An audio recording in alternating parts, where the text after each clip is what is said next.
Hello,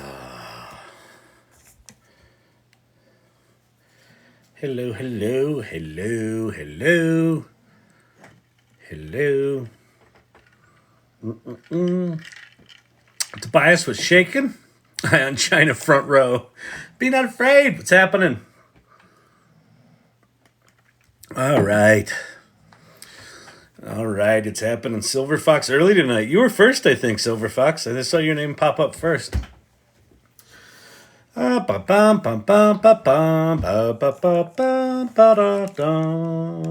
Saturday night. Do. What are we going to do tonight? Encourage more viewers to share. Yes, and so it begins. Ted looks at life. Ted looks at TikTok.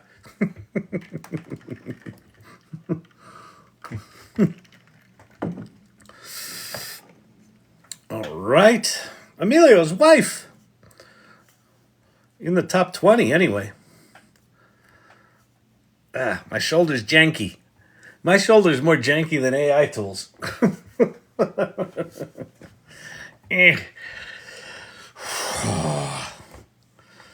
All right. I'm not late. You are not late.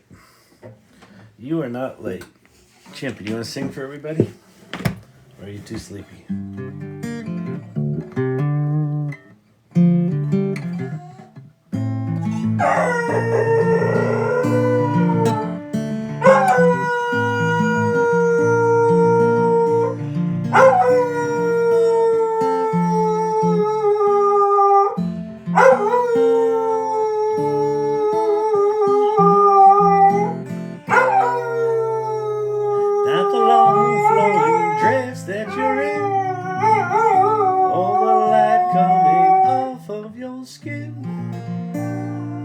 Not the way you took me off the roof.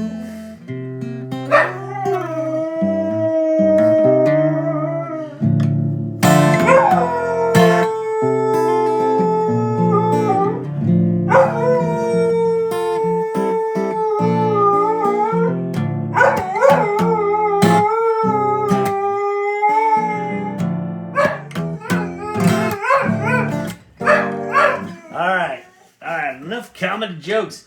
Enough singing there, doggy. That's a lot of singing. It's a lot of singing for a little dog. He's not too little. He's large. He's very wide. You could serve wine on his back. It's flat. Kevin Vasquez, greetings, Champy. People are happy to see Champy. Good day, good day, good day. Welcome, everybody. Welcome to the AI Learning Lab. Happy Saturday night. We'll get this show started shortly. He got some girth. He does have some girth. We took him to the vet a year or so ago, and she came out and she goes, "He's one tubby boy."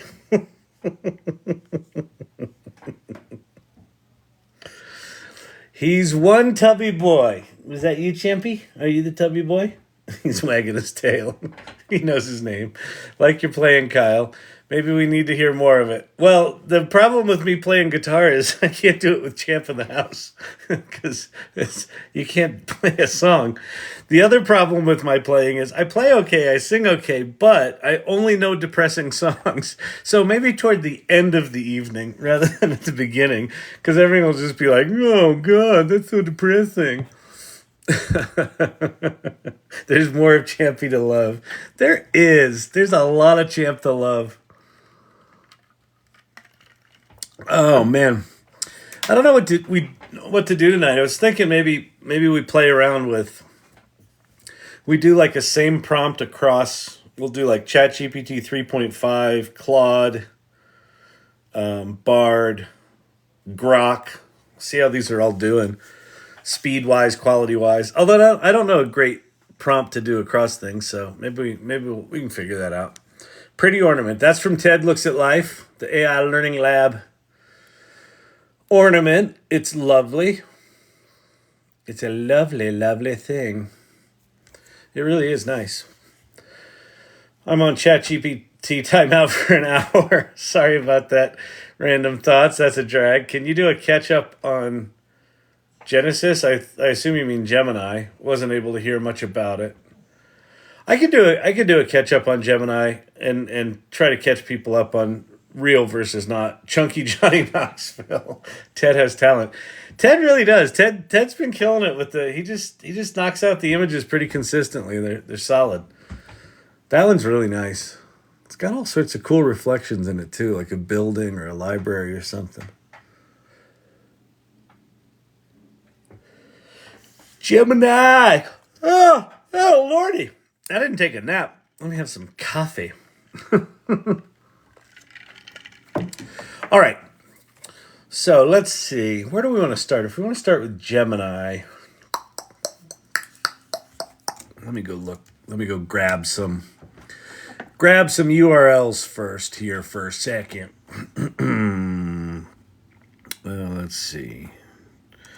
Gemini, and now we can do that at blog.google.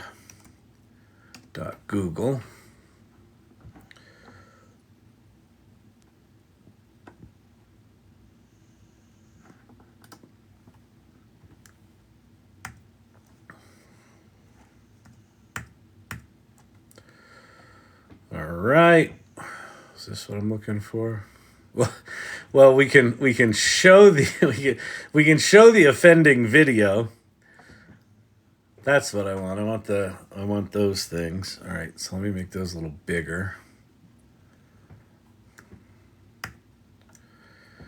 So there's that, and then let me go to YouTube and get. Oops. You know, one of the reasons.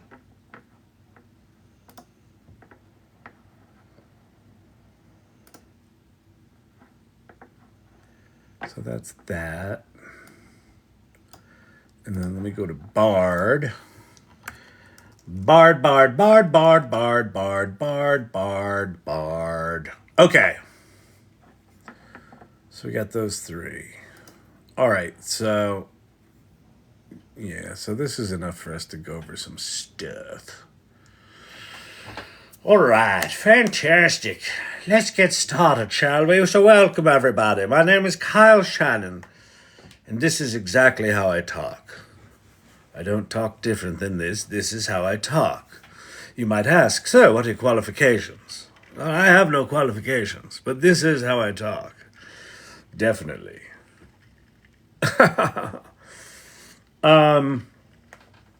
This is the AI Learning Lab.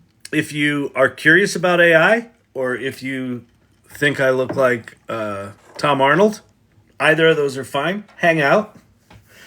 We'll talk about some AI stuff.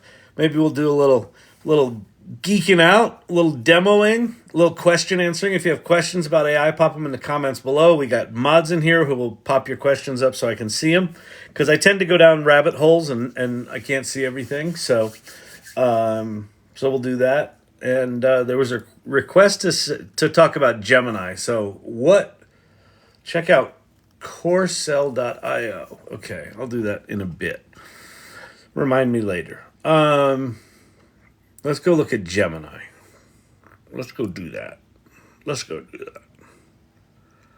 Oh, the other thing that you could do here. Wait, where's my button? You could make money with ChatGPT! We can talk business stuff. We can talk AI stuff. But my background, if you're curious, is I'm an entrepreneur.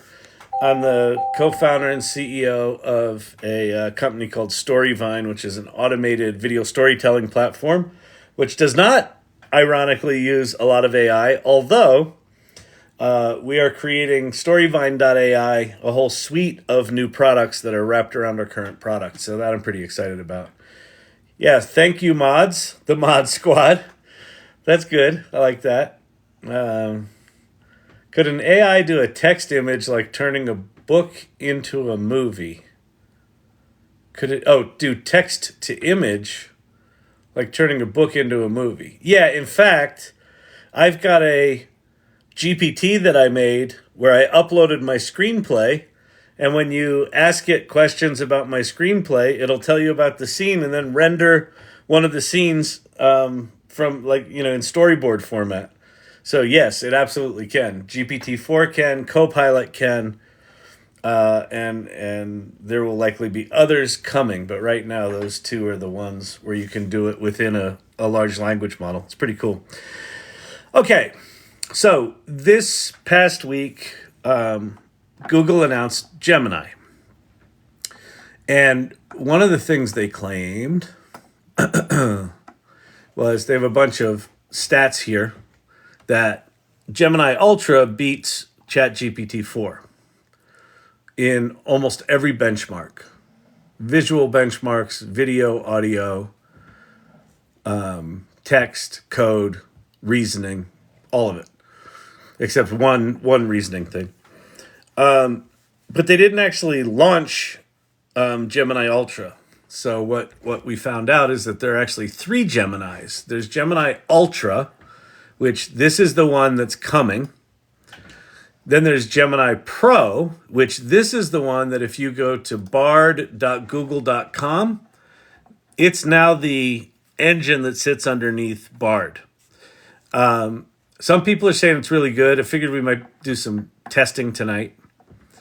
But it's kind of a GPT 3.5 level large language model. It's not the GPT-4 killer. And then there's Gemini Nano. And Gemini Nano is designed to work on phones without needing an internet connection. It's an optimized version of a large language model designed to run on device, on phones.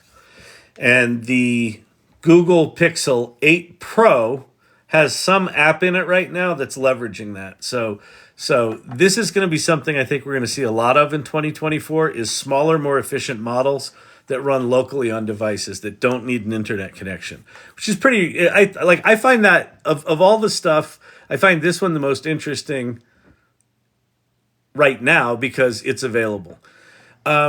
On December 13th, both Gemini Pro and Gemini Nano are going to be available to the developer community via API. So they're going to be able to start building tools with it.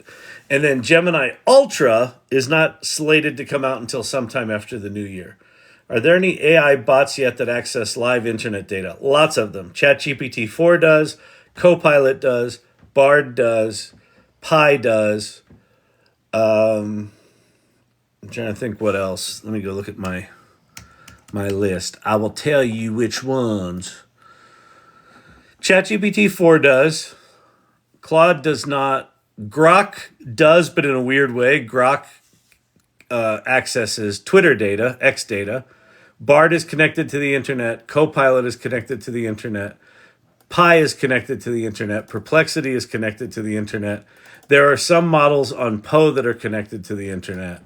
And I assume some of the open source Llama models are connected to the internet, but you got to go play in the open source spaces for that. So fair amount of them are connected to the internet. So yes, the answer, my friends, is blowing in the wind. The answer, blah. Okay, now, controversy. Gemini, they made this movie. One of the reasons Oh no, not we got this movie. interested- This is just a boring marketing movie. This movie.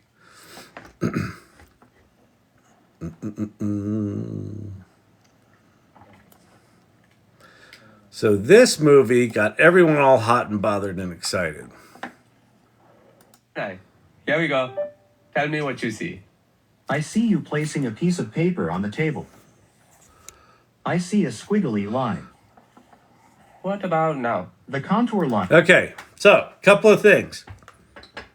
Gemini Ultra doesn't do voice. So ChatGPT and Pi both do voice right now.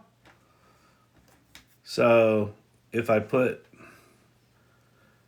ChatGPT into, wait, hang on. What's going on here? Put it into voice mode. Can you tell me what the weather's going to be like? Of course. It sounds like you're wrapping up a presentation or a video. If you have any specific questions or topics you'd like to discuss, feel free to ask. I'm here to help with information, explanations, or even to brainstorm ideas for your next session. What's on your mind? What's Google's Gemini video debacle all about?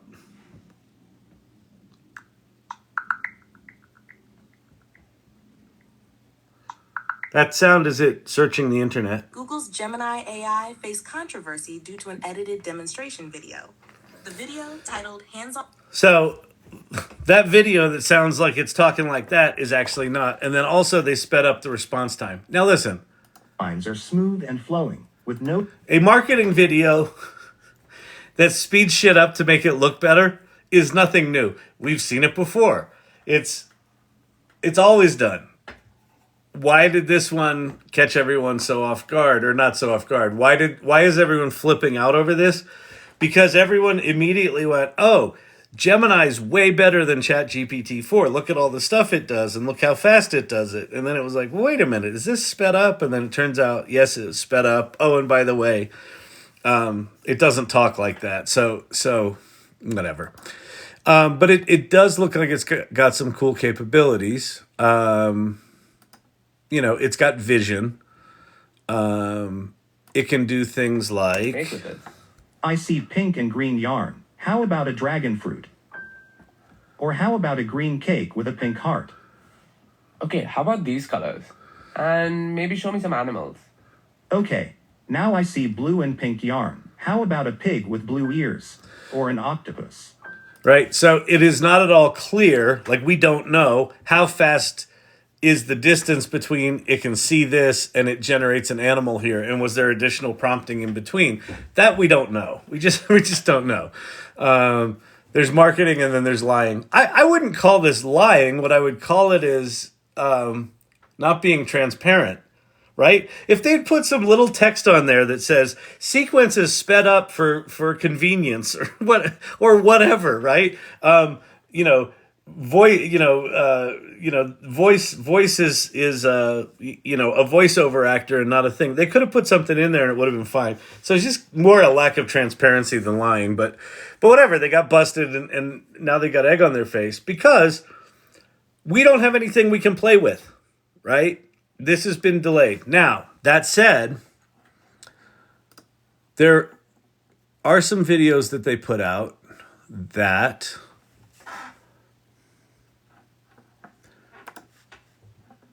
I think do point to something very, very, very, very interesting. Okay. So, let me make this full screen. So this is the end of one of their demo movies. And so you see this big, see all these, see all these things? This is like a big giant canvas, including this text right here. And there's some text up here that says, can we guess the movie? See that? So that was part of it. Now, watch as he pans around this thing. Auto Gemini can guess the movies. All right, we're going to start here. Okay. So notice he panned across this thing. And so this is like one of those, infinite canvas kind of mood board kind of things. It looks like at least one of the interfaces for Gemini Ultra is going to be this kind of playground kind of thing where you can drop objects onto it. And so he's got an image here and he's got a movie here. And then he just drew this square around it. And if you watch this, this looks like real interface. This doesn't look like faker stuff. Give him the play on. Wait, let me turn off closed captioning. So when he draws the box, it creates a little input box right here. And then he says, given the play on words. Words in these images, guess the name of the movie. Guess the name of the movie. And then you can see over here is a little progress indicator animated. The Breakfast Club. All right, what about this? Breakfast at Tiffany's. Now, that talking, is that actually Gemini? We don't know. And given that the other video said, well, maybe not, we just don't know. But this interface to me is really All interesting. right. What about this? Uncut gems. Cool. So there's that. So that's kind of it. So the important things about Gemini. It looks to be in the neighborhood of GPT-4. Until people can actually play with it, those benchmarks don't mean shit. The benchmarks, like, until people use it and it's like stable and it does stuff and it does what people predict, and but not enough people have played with it to have any feedback. Now, the bard.google.com that's running Gemini Pro, I've heard both. It's kind of like ChatGPT 3.5. I've heard it's a little better. One use case that I was enjoying Bard for, they took it away when they added Gemini, which was the previous Bard had indexed all of YouTube, and now that seems to be gone. Although we can go check that and see, maybe it's there now. But anyway, like, my thought on Gemini right now is whatever. Like, looks good, looks promising, and when we can play with it, then we'll decide. Like, could it be paradigm shifting? Like, this is a new way of playing with truly multimodal AI? Yeah, that looks pretty interesting. That it's a very visual interface. That prompting is in context of images and multimedia, and you can pop a webcam onto that interface and things like that. So that's kind of interesting. Apple user, what's happening? Good to see you. All right, there's marketing, and then there's lying. Liars! I say that until they give us access on this group to their sandbox. Wait. I say that until they give us access to this group on their sandbox. Yeah, exactly. Well, if they let us play with it, then we'll go. We got a ringer in here. We got paid in here. Although he's appropriately tight-lipped about what's going on with Gemini.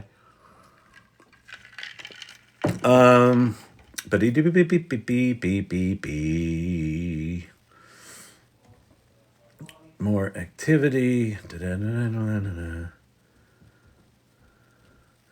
Boy, Mighty Networks has been slow today. Ooh, that's cool, Ted. Look at this. That's beautiful.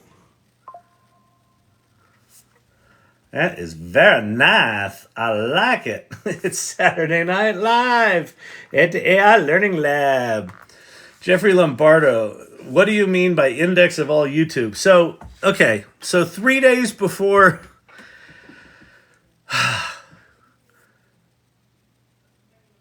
So 6 months ago, bard.google.com was like unusably bad. And then sometime in July, it just got better. And it was, they put Palm 2 was the engine sitting underneath it. It was sometime after Palm 2 came out, it got better. But it got better, and it got usable, and it was connected to the internet, and how they integrated internet stuff was really good.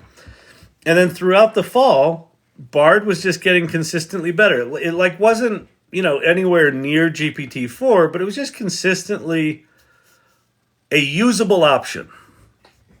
And then, like, 3 days before the Gemini announcement, I saw on Twitter somewhere else that bard.google.com knew all of YouTube. And you could go ask it. You could just pop in a YouTube URL and ask about the video, and it would tell you about it. And it was amazing. Like, it would write chapters, and it would link you over to YouTube at that particular point in a video. It was pretty slick. And then when Gemini came out, I was like, oh, let me go test Gemini on YouTube. And it was like, I'm sorry, Dave. I'm afraid I can't do that. So let's go. We'll go test it now. Maybe this was a temporary. Here's Bard. See, they have a YouTube. Oh wait. Right here, they have research a topic, and there's a YouTube thing.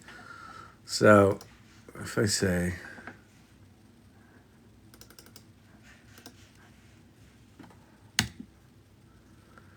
I bought a fig leaf plant, find me YouTube videos of it. So here's YouTube videos. So you can ask it to find you YouTube videos, but if I go over to YouTube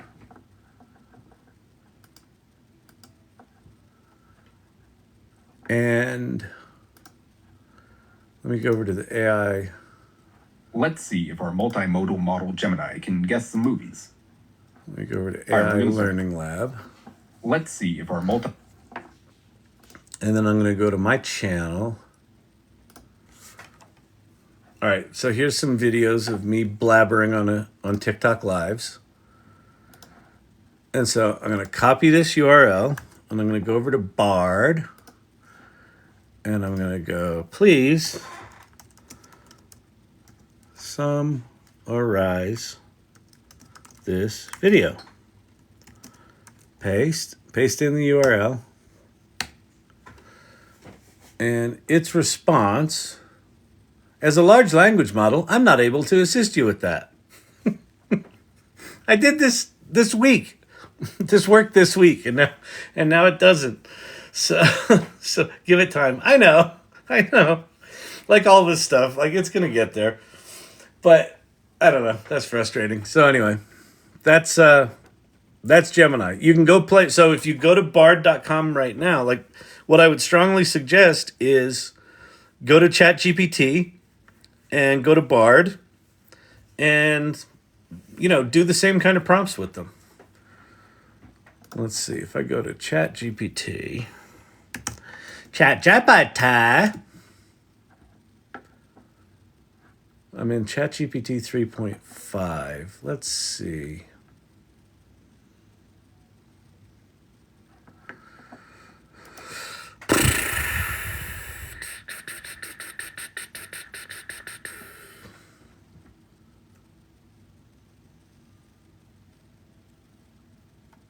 Let me do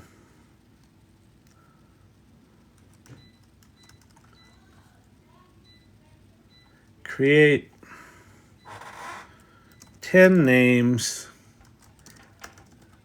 I'm going to try to give it a shitty prompt. Create 10 names and a tagline for a pizza shop that also sells flowers. All right. So it did that pretty fast. Let's see. Pizza petals where flavor blooms and pizza rules. Floralicious Pizzeria. That's horrible. Pizza and Petals Paradise. Pizza Bloom Emporium. Where roses and pizzas unite. All right. Well, it did it okay. I mean, they're not great, but they're not ChatGPT 4 level. But let's go to Bard. We'll create a new chat, so we're starting pristine. We'll put in the exact same prompt. We'll see how quick it is. Bloom and bite, where happiness blossoms one slice at a time. That's not bad. The petal and pie, that's good. Flower and flora, that's actually really good. Fresh from the oven and the garden. Pizza blossom, where deliciousness meets beauty. The posy pie. I actually think bards are better here. Petals and pepperoni. All right, so that's that. All right, let's go back here. We'll do a new chat. We'll do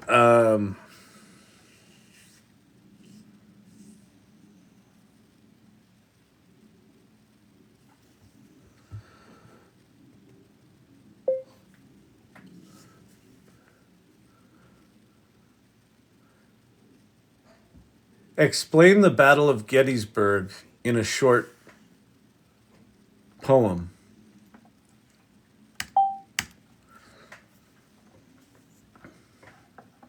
All right, it's short, good. In Gettysburg Fields, armies clashed, the nation torn, chaos lashed, blue and gray fiercely fought. For principles, ideals they sought. 3 days of strife with cannons roar, brothers against brothers in a bloody war. Pickets charge, a desperate quest, the Union lines held firm, no rest. From Turning Point on Pennsylvania soil. Okay, so that's not too bad. Let's go see what Bard does with that. New chat.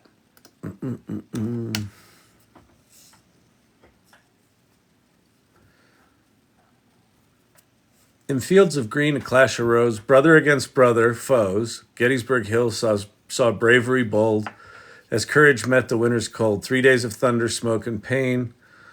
A winter's fate hung in the rain. Pickets charge, a final stand, broken lines upon the sand. From blood and tears, a promise made, a nation's heart forever swayed. Though wounds may heal, the scars remain. Gettysburg whispers, freedom gain. Again, I think Bard's a little better there. Interesting. Kyle, go to your chat with me when I showed you the feature and use the prompt I gave you. Joker, hold.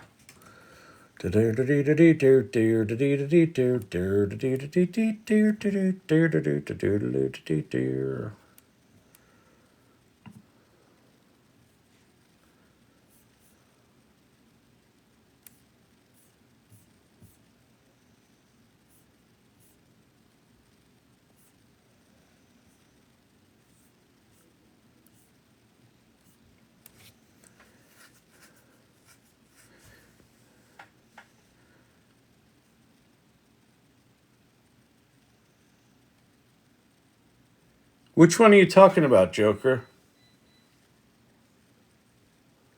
When I showed you the feature. Which feature?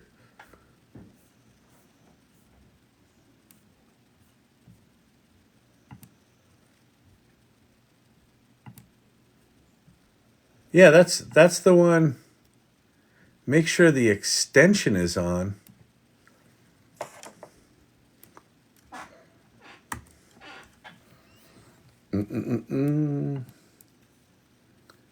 Oh, I don't want to put on an extension. Is it a Google extension, or is it just an extension from someone else that searches YouTube? I'm talking about it searching it natively. That's what I'm looking for.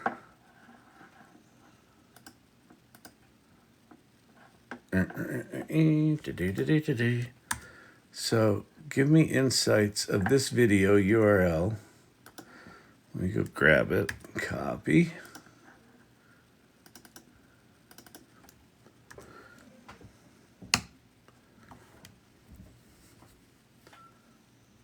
Yeah, let's see. It now refuses to do it. Joker mods pin Joker's comment. They did, but I don't know which prompt you're talking about. Summarize this video and put it in a bulleted list. Yeah, it's not doing it now. If there's an extension to do that, well, of course it'll do it. That's an extension that I'm talking about it doing it natively. It did it natively earlier this week. So I don't know. Any thoughts on Q-star and impacts on novel physics discoveries? Well, yeah. There's the only thing we know about Q-star for sure is that the letter. Sam Altman said that the letter about Q-star, which was an unfortunate leak.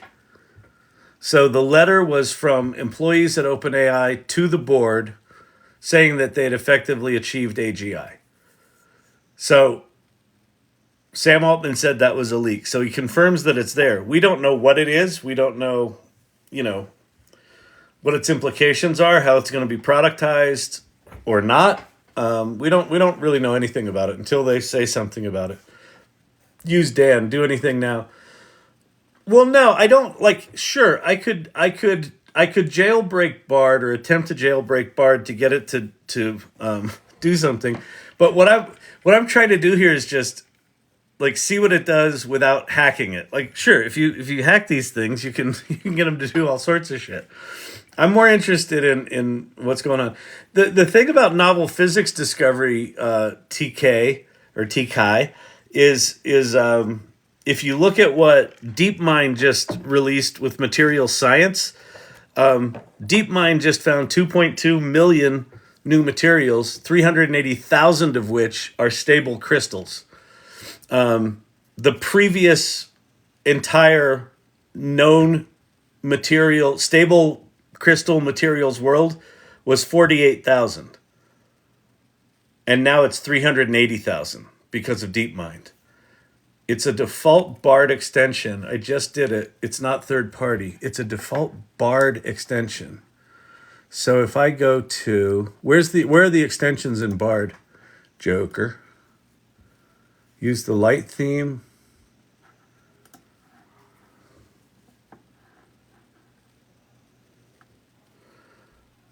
It's a default BARD extension. I just did it. Sorry for being a dum-dum, but I don't know where extensions are within BARD. Am I missing something? Obviously I'm missing something. Add account, sign out.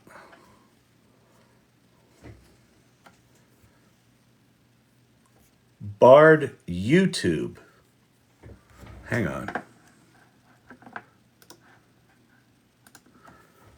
BARD YouTube extension.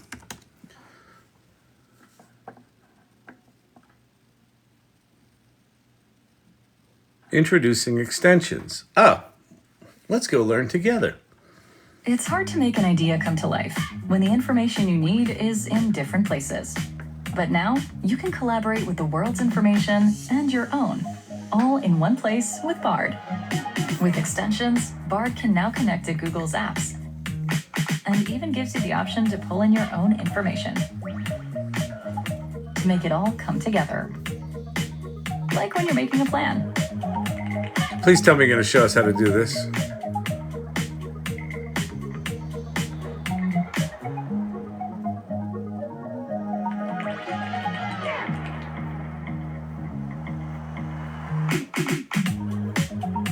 Hamburger menu on the phone. Hamburger menu on the phone.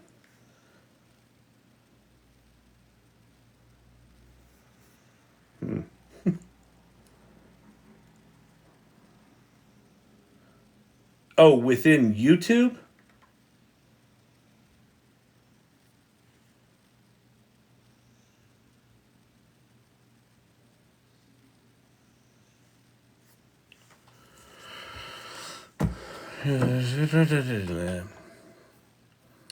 Do me a favor, Joker.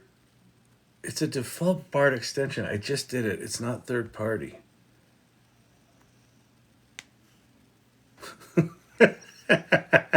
It's just in the settings. It's not that difficult.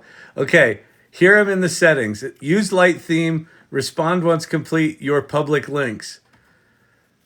My settings for what? For YouTube or for BARD? I'm in BARD. I'm at bard.google.com.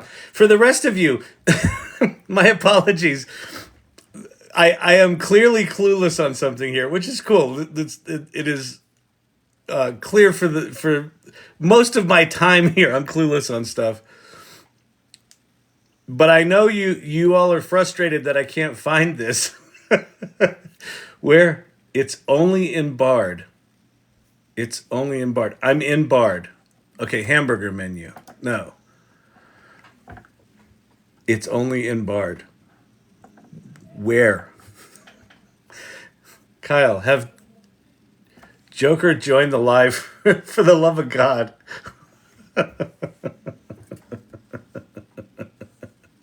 All right. Oh my God. Did I check Question mark in the settings. evening tonight talking about Gemini? Hey, Joker. Hey, hello everyone.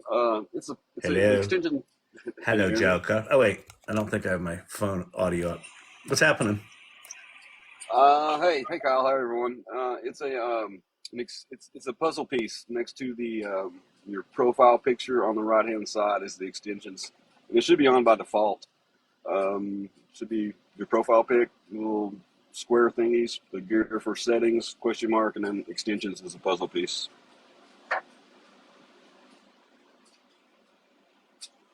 This thing on? Yeah, hang on.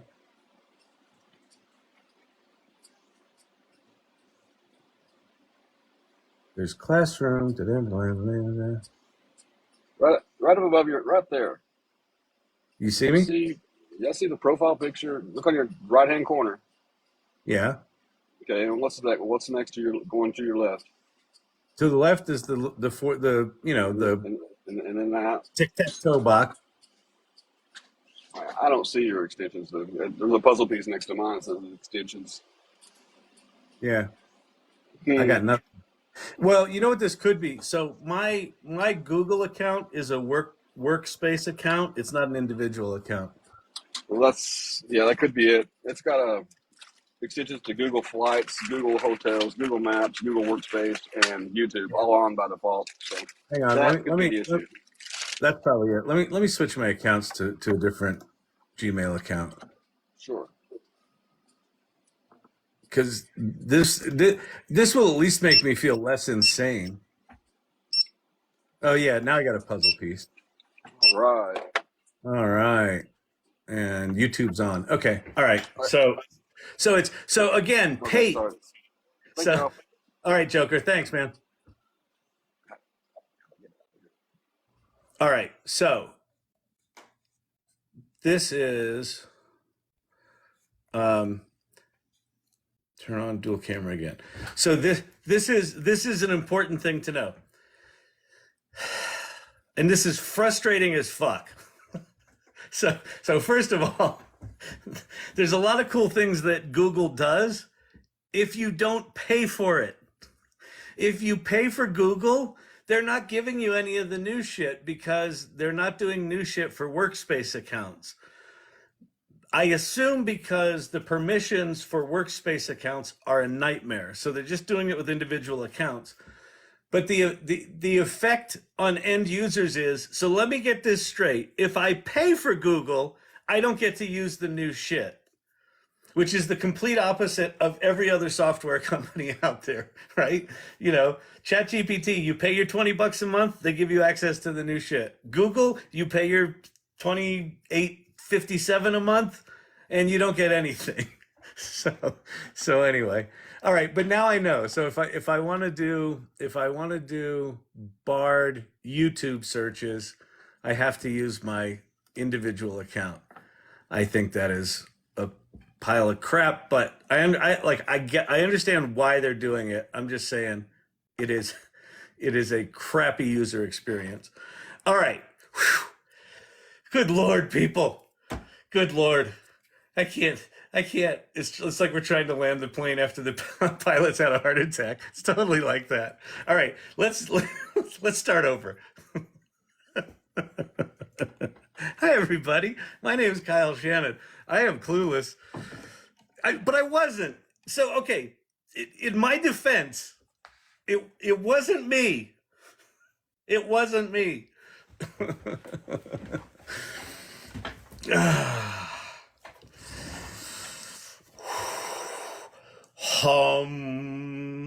We'll bring this live to 10,000 likes.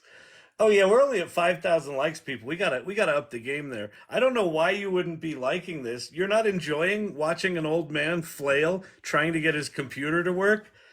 It's like a bad comedy channel. This is like an SNL skit that's not funny, like SNL skits. And scene.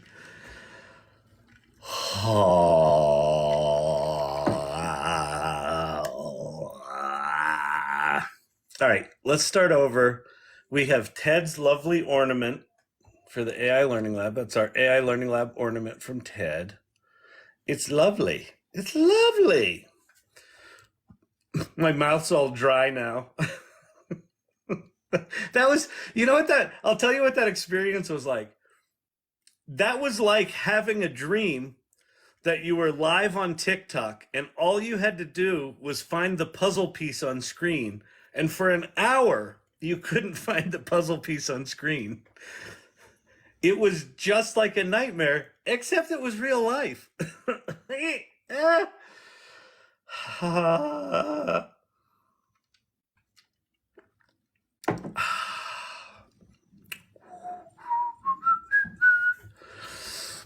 right, fantastic.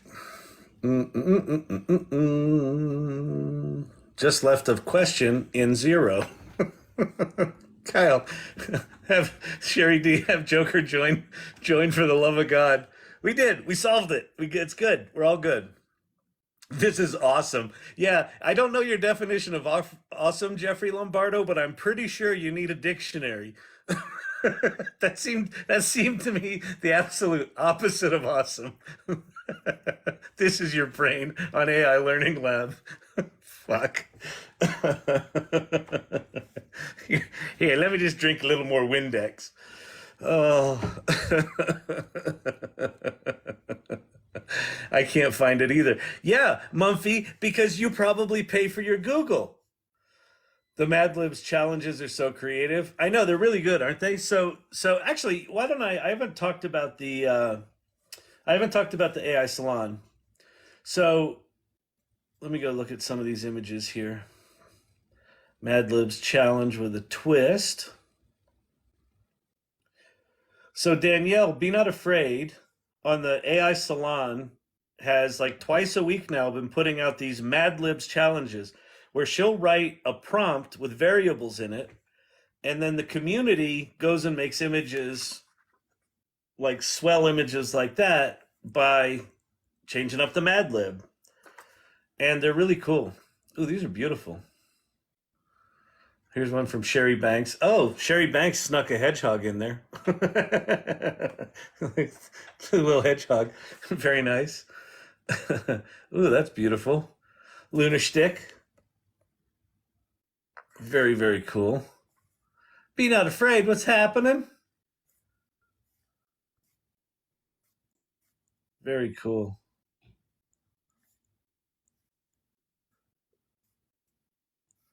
Yeah, that's the new one. And let's go. Here's her previous one, Challenge 3.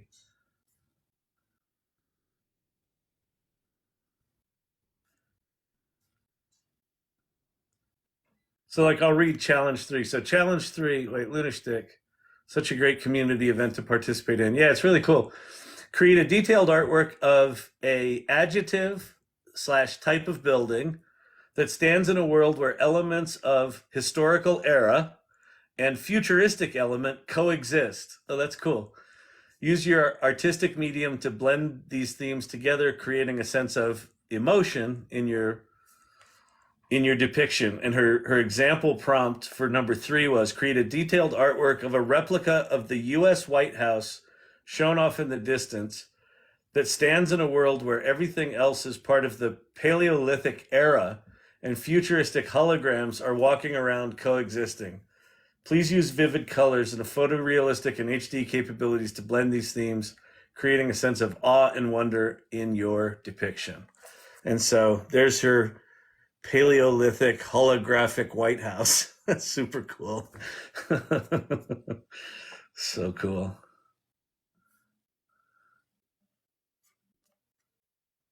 There's a 2001 themed one. Very cool, from Luna Stick. Roger Scott. Roger's killing it with the art. Roger's an ex-software engineer that has discovered his artistic voice in the AI Salon. Okay, so that's the AI Salon. It's a super cool community. Let me tell you about it. Number one thing about the AI Salon, it doesn't cost money to join. I got that the other night. I'm like, oh, go check out this AI Salon. What's it going to cost us? Oh, he's just in sales mode. No, we got a cool community. I'm like saying, come join it. This is in show and tell. Joker. He's got the llamas going. The llamas are at church. The Puritans. Whoa, Vicky doing a new ornament. I like the ornaments. That's a cool thing to do.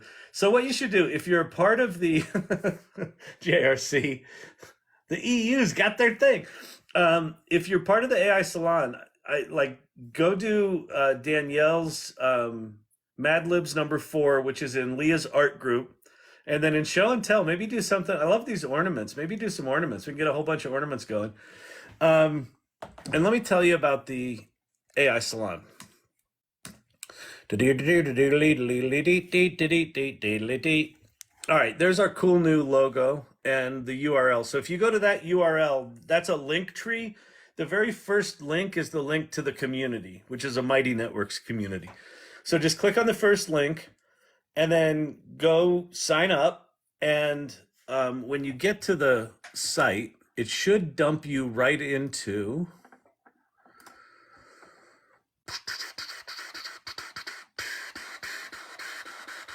welcome to the salon, to this page. And in this page, you see that groovy image of the adventurers heading off on their big adventure. And it talks about who we are, why we're doing what we're doing. And then we talk about our values, things like curiosity and generosity and exploration and collaboration and inclusion and empathy. And so my request is, if this sounds interesting to you, go check out the values, make sure you resonate with them. And if you do, join us. And then go to the welcome wagon and introduce yourself. So tell us who you are. Tell us what you do. Tell us where you are in your AI journey. I don't know. Tell us something cool about yourself. And then go to show and tell and show and tell. Go make some stuff while I'm blabbing here trying to figure out how to use the internet. Go make a super cool train that says AI Learning Lab like Ted did. That's really beautiful, actually. Like, I want that under my tree. I don't have a tree right now, but that is super cool. And it looks like it's N gauge, isn't that? No, is N gauge really small? What's the bigger one? I forget what it is. But that's super cool. Let's see what else we got. There's Vicky's ornament. JRC's. It's Saturday night.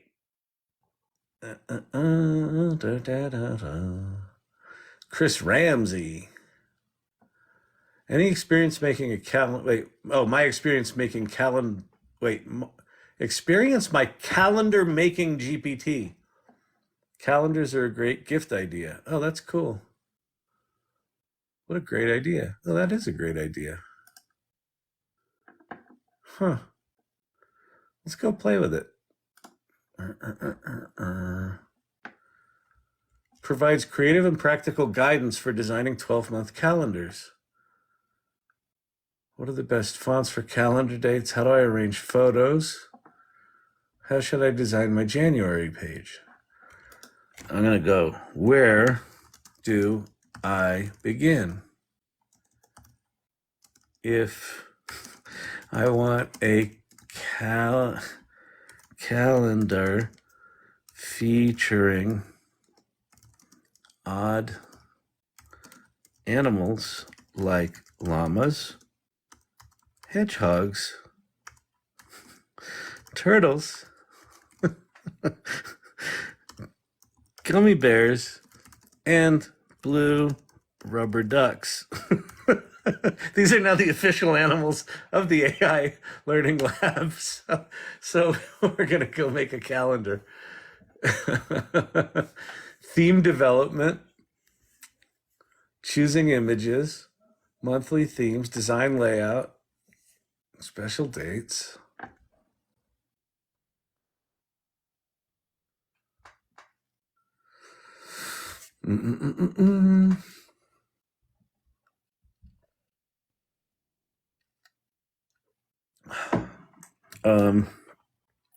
Make me January image. I don't know if he's got images turned on. Oh, he does. Good.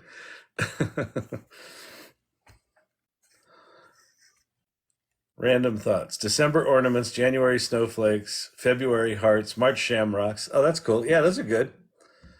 My hunch is the issue is related to data and privacy restrictions. Not really sure, though. That's exactly my thought, Pate, is the minute I start thinking about the nested permissions within, like the complexity of permissions within Google Workspace it makes sense to me that they're not going to give, access to a bunch of AI superpowers that could invade all of your space. But the fact that it's the paying customers that are being punished effectively is kind of shitty. Like I said, I understand why it's happening. It's just it's not for happy making. Is it free?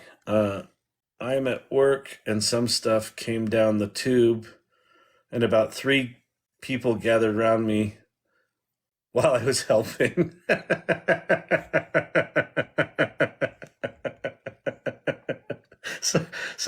Sorry about that, Joker. about the professional demerits for hanging out on TikTok while you're at work. Sorry about that, buddy. Oh well, what are you gonna do? Oh, that's really funny.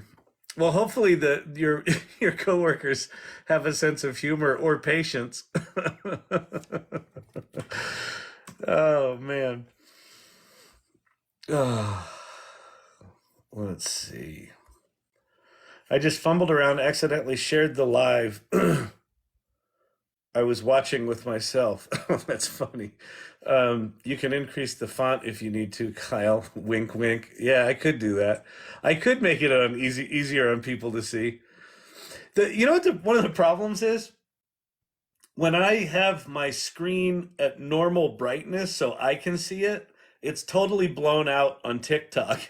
So I have to lower the brightness to the point that I can't see the interface anymore. So most of the time when I'm demoing ChatGPT, I'm like squinting trying to see the screen.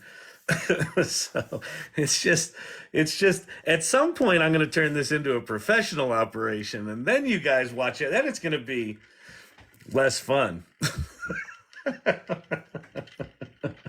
There's something about the jank of this production that is appropriate for the level of where AI is right now. By the way, if you're new to AI, one thing you should do is go to ChatGPT right now. And you know what? Because Pate's here, you should also go to Bard right now.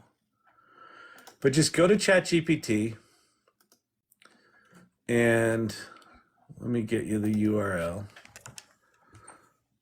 You can look it up, but for whatever reason, this is confusing to people because it's not just a clear URL. So that's your URL, chat.openai.com. And then the other place worth going is bard.google.com. That's the new Gemini Pro sitting underneath that. And so just go there and play with these things and just ask them to write you poems, ask them to write you computer programs. Oh, that was something I wanted to... Someone told me, Pate, that Bard can not only write code, but it can run it. And I don't know if that's true, and I don't know if that's an extension. So if that's an extension, that's not really something I can demo. Although I can switch to the other account, I suppose. But if you're new to this stuff, if you're new to this AI stuff, go play with ChatGPT until you have what I call your Kevin McAllister moment. Please make that Google stock increase so my son can eat. Did the stock take a hit after the you faked your video shit came out? Because that would suck. Is everyone being waitlisted still? Oh, that's the other thing. No, I forgot to say that. As of yesterday, I saw a number of people in the AI Salon and a number of people on here last night that you can export it into Colab. I don't know. Doesn't seem to be an extension. Oh, you can export it into Colab. Doesn't seem to be an extension. Okay, cool. A number of people last night that have been on the wait list for ChatGPT 4 said they got invites to try ChatGPT 4. So if you're on the wait list, go to ChatGPT 4 and check it says, if you go to your account, it says my plan, and go into your plan and see if it's available. Here's my recommendation. Assuming you can afford the $20 a month. Don't do it if you can't afford it. Assuming you can afford the $20 a month. If you've got access to ChatGPT 4, fucking grab it. because they shut down access to it about a month ago, and they've been kind of tight-lipped about when it's coming back. And then just as of yesterday, some people that in the community are saying like, "Oh, it looks like I've got an invite. Should I do it?" Yes. ChatGPT 4 is by far the best deal in software right now. Like what it does for $20 a month is astounding. I got off the wait list and subscribed yesterday. Yes, they call me Tater Tot. That's fucking 10 out of 10 on the name. 10 out of 10. In fact, You can make money with ChatGPT. you get a golden button. It's just like America's Got Talent around here. Except shittier, and you don't get a Vegas act.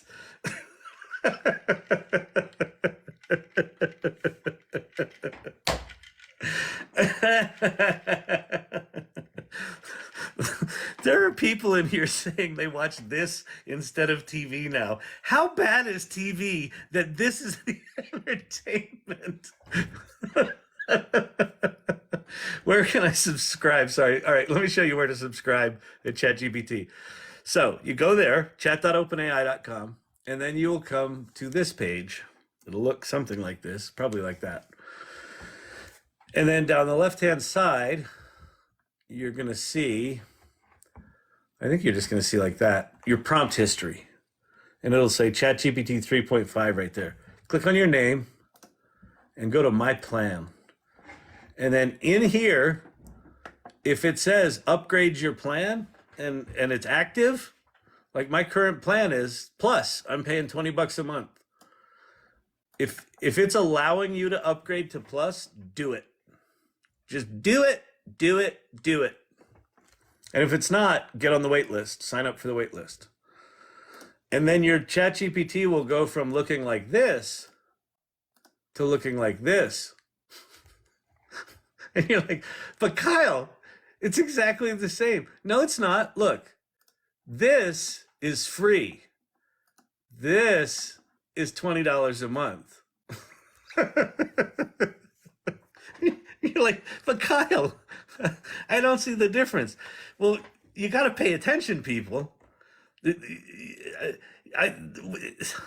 is only the neurospices in the channel that can see the difference. The OCD pattern matchers in the room. See that little thing? That's what you get for $20 a month. You get that. Look, watch me. I'll go to ChatGPT 3.5. Look, it's gone. See? Now, that little thing, what that indicates is, wait, I signed up for Poe thinking that's a good stand-in while I wait. Yeah, I think it actually is. Especially, so there's a couple of things about Poe that I think are interesting. You can play with lots of different models there. They have a bot builder just like GPTs. You can monetize those bots. You can sell your Poe bots right now, and we have to wait for ChatGPTs. And I don't think it's a bad thing to learn multiple tools that do similar things. We don't know who's going to win. And, OpenAI almost exploded themselves 3 weeks ago. So why not hedge your bets? Why not? So what does this little paperclip mean? What it means is you've got multimodal ChatGPT. You can upload images to it and have it describe the image. You can have it. Thank you, Micro. I appreciate that. Tonight I'm not feeling like the best. Tonight I'm feeling like a janky ass. I'm feeling like ChatGPT 2.2. It sort of makes words. Oh, so you have to be a Poe member to use a bot you paid for. I don't think so. No, I don't know. I don't know. I haven't monetized any of my bots over at Poe. I probably should just to learn how to do it. We could go play with that. I could go experiment and see if I turn on monetization. Although I think you have to hook up like your bank account, and I don't know. As I recall, there was shit you had to do to monetize your bots at Poe that felt like, oh God, that feels like work. That's one of the things that you'll get on this channel that you might not get at other channels is it is my hearty recommendation that right now with AI, you treat it more like you're playing games than you're doing work. Just because things are moving so fast that just have fun with it. And then if you stumble on it doing amazing things along the way, great, bonus. Oh, we need janky merchandise. We do. You know what I should do is I should do a whole series of shirts for the AI Learning Lab where like all the graphics are crooked. Just everything is janky. Everything looks like factory seconds.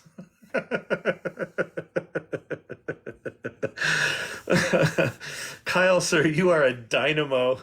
We appreciate your commitment to the AI Learning Lab. I appreciate it. The fact that I didn't just run away crying trying to get Bard to work is it's a testament to my commitment to y'all. Thank you, though. I appreciate the kind words. The plots were not great, but the roots were correct. I don't know what that's in reference to. It's a total playground hopping experience. It is. Well, that's it right now. Is just yeah. And in fact, I haven't done this tonight. It's Saturday night. We got 100 people in here. There's probably a bunch of people in here that haven't been here before. I'm going to quickly run through a bunch of different websites that AI tools that I think you should be experimenting with. What's the difference between 3.5 and 4? Okay, so Dr. J. Arthur, here's what I'll do. I'm going to go through a list of things. Just take screenshots for these, and then you can, if you have GPT-4, you can upload these into it, and it'll type them out for you. And then I'll go over and we'll play with ChatGPT 3.5 and 4, and I'll show you the difference. Showing the difference between 3.5 and 4 takes a while because 4 is actually really deep. I was kind of jokingly saying for $20 you get the little paper clip. What it does is actually really deep. So I'll go show you that.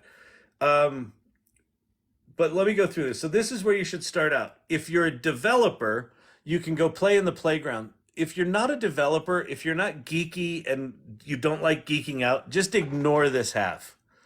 So ChatGPT is the consumer side of OpenAI. This is where the developers go to build shit. All right. If you like geeking out, feel free to go there. It's fun. There's cool things. You can learn about temperature and different models and what they do and read documentation. If that sort of stuff floats your boat, great. If it doesn't, just ignore it. Just like that. Just ignore it. All right. Okay. Now, here's what you should also be doing. If you're an X Premium Plus subscriber, you have access to Grok. If you're not, I don't think it's worth paying for. I'm paying $16 a month, and this is kind of like if ChatGPT 3.5 were shittier and snarkier. Is pretty much how to describe that. Claude's really good. There's a free version of Claude, and it's probably the closest thing to a ChatGPT competitor right now. Bard has Gemini Plus or Gemini Pro sitting underneath it now, which is worth playing with. And then Copilot is Microsoft's version of ChatGPT 4, and it's free. Now, is it the same as ChatGPT 4 at OpenAI? It's not. Why? Because it's a completely different application. They're both using the same underlying large language model, GPT-4, but it's sitting on top of it as an application layer. And Microsoft is over here, OpenAI is over here, and Microsoft is it's not as good. It's just not as good. But you still have access to a lot of the same capabilities for free. Okay, so screenshot that. These are your specialty LLMs. So Pi is designed for conversation. So if you go get the mobile apps of Pi, you can put them into conversation mode and they talk to you. And there's voice number 5 is the one to go with. So I'm on my iPad here, but anyway, I'm going to go to my Pi app. And then in the lower right-hand corner, there's a little phone icon.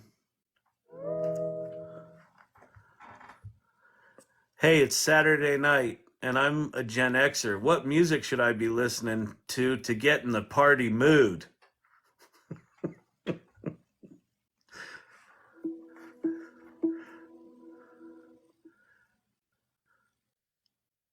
Haha, you've got a point. Saturday night is definitely party time for the Gen Troll X crowd.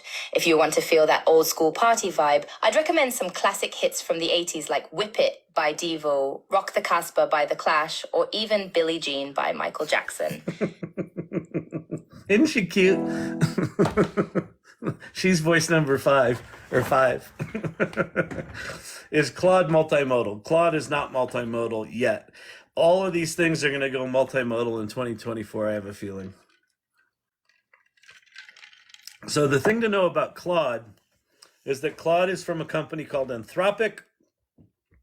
The team at Anthropic broke off from OpenAI. They didn't like how they were doing safety, so they have their own idea of safety. It's a thing called the constitutional learning model, and they're doing really well because they understand how ChatGPT works because they built it. They built ChatGPT 3, or they built GPT-3, which ChatGPT was built on top of. So that team's really capable. In fact, they asked the CEO to come back to run OpenAI when they fired Sam Altman for 3 days, 5 days, whatever it was. Okay, so that's those. Perplexity's really good at research. Poe, like I said, you can make bots there, you can monetize those bots, and you can play with lots of different models, lots of different LLMs within the same interface. So I'm back and forth of whether or not the $20 a month for Poe is worth it, but right now I'm kind of leaning towards it because I was waiting for Gemini to come out, and because Gemini half came out, I'm now back to thinking there might be another one worth paying for. I would say ChatGPT 4 from OpenAI is absolutely worth paying for. It's a toss-up for me right now between Poe and Claude. There's your image generation tools. DALL-E 3 is what you use within ChatGPT 4. It's also what you use within Copilot from Microsoft. Midjourney you have to pay for. You have to make your images inside Discord. Any AI that works with Spotify, I don't know in what sense, works with Spotify how? Like that makes it easier to find shit? We can, when I go play with GPT-4 is connected to the internet, so you might be able to do some sort of Spotify playlist there, but I don't know. I doubt it since you have to log in. Leonardo is Stable Diffusion, so this is a web front end to Stable Diffusion, and Stable Diffusion is a whole world in and of itself. If you like geeking out, Stable Diffusion's your image generator of choice. If you don't like geeking out, then DALL-E 3 is the way to go. And then Firefly from Adobe is pretty good and interesting. Here are your video creation tools. Runway ML, Moon Valley, and Pika Labs are your text to video things. Visla's like corporate video. And then HeyGen and DID are avatar making tools. But HeyGen also has a translator that's kind of mind-blowing. In fact, let me go show you. Is it here? No, I don't have it open.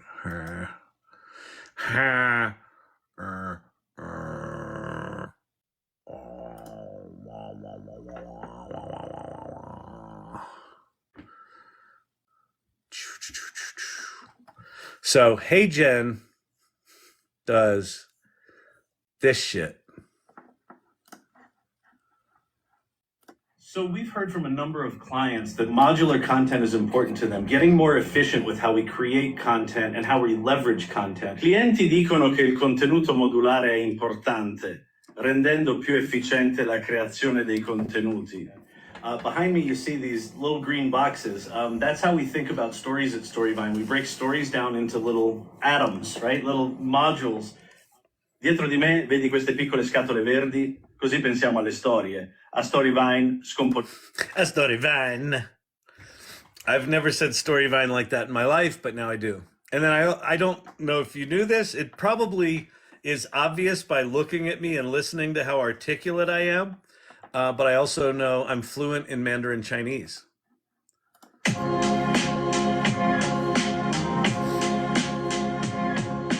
23日会议讲是什么样子？我将分享人工智能及其实现的许多知识。我将分享我们目前的。I don't like to brag, but I'm worldly. What can I say? But you're thinking like, Kyle, you just look like white trash. And I'm like, sure, that's what I look like. But are you just going to go by superficial looks? No. I mean, yeah, I'm supermodel beautiful. I understand that. But I go so much deeper. So anyway, that's Hey Gen. Hey Gen makes you look like you can speak other languages. And you can. Here's Kyle talking Mandarin using AI, and what he wanted to know is, what does a native speaker think? Let's find out. 我还要谈谈已经整合到 Storyboard 中的 AI 工具。 That was Kyle. Yeah, Kyle's Mandarin is really good. He's talking about... Did you hear that? He said my Mandarin is really good. Did you hear that? I don't like to brag. AI, some story, something, yeah. Okay, well, it was AI. Yeah, it was AI. It was AI. It was AI. Yeah, it wasn't him. Oh, it's AI. Oh. Yeah, interesting, isn't it? Yeah. See, Kyle, he didn't even realize. So that's Hey Gen. Pretty wild, huh? And then Runway TV is really interesting. Think of Runway TV like janky TV. So think of Runway TV as if this channel were a Hollywood movie studio, that would be Runway TV.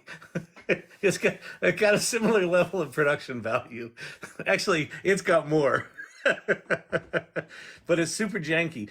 What I find interesting about this is I think things like Runway TV are going to be very easy to overlook, and a lot of professional filmmakers are going to make fun of it. And then 2 or 3 years from now, this is going to turn into a Netflix competitor. Or, something like it. Not necessarily that one, but something like it. Here's your audio, music and audio. 11 Labs is voice synthesis.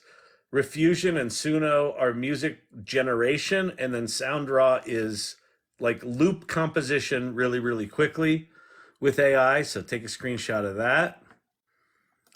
Here's some 3D stuff that's worth looking at. I will eventually put something in that fourth box. It's just a question mark because I haven't seen any. I'm not deep in this world. So these are things that I think are cool and worth knowing about.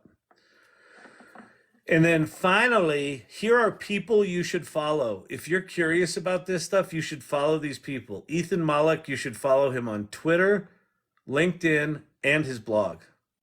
I really want to find something that will allow me to be the voice of the avatar. That's okay. So you know what? We can go make some of these right now.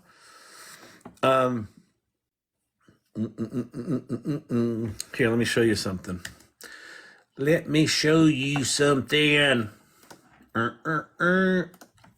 going to go to a very obscure TikTok channel called the AI Learning Lab. Something went wrong. Ruh-roh.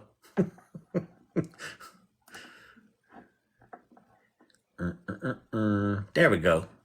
Oh, look, it's me. All right. So these two videos here that look like me are not really me. So this one is, I uploaded a 2-minute video and just typed in the words and it made this. Hey, it's Kyle Shannon with the AI Learning Lab. There are some days I just don't want to turn on the camera, days where I don't even want to get out of bed. Well, good news. So that's me not saying anything, just typing, and it made that. And then there's this one, which is I recorded an MP3, I recorded an audio file, and uploaded it to this avatar. This is Hey Gen, and it made this. Hey, it's Kyle Shannon with the AI Learning Lab. So the previous video in my timeline is an avatar generated with Hey Gen, where I didn't say the words. I just typed in a script and it synthesized my voice, and it was decent, but it didn't really sound like me. This is me recording myself. I'm just recording audio, and I'm uploading it to HeyGen as well, and it's matching this audio to the avatar's look and feel. And so that's that one. And then you can also let me go to DID. So if you go to D-ID, so HeyGen does this also, the thing I'm about to show you, but I just have some stuff up at D-ID. These things are not free. I get asked that a lot. Are they free? Are they expensive? These things tend to be decently expensive, which sucks. I think they'll get cheaper as these things go open source. But right now they are not. They're private companies, and it's, listen, they're blowing through a lot of GPU cycles, so it's expensive for them to run this. All right, so let me see. Is this me talking? In the heart of the ancient forest, where whispers of the past... No, that's synthesized. In a quiet little town where the grass... Let me see. Ah, dear adventurer, it seems... And so it began... So those are all synthesized voice. So I synthesized those over at 11 Labs. There's one in here where I actually spoke it. In a world where brains were... No. Hey there, it's Kyle Shannon with the AI Learning Lab, and today we're going... Is it this one? Hey there, it's Kyle Shannon. No, with the I did a Learning bunch of synthesized ones. Anyway, you can, so the way these work is if I want to create a video, I say create video, and then I uploaded a bunch of these images. So these were images I made in Midjourney. This one I made in Midjourney, and then I extended the background in Photoshop with generative fill.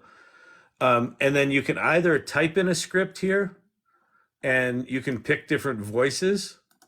So, like, let's see. I should be able to preview these. Oh, I guess I got to type something in. This is a fine mess you've gotten us in, Ollie.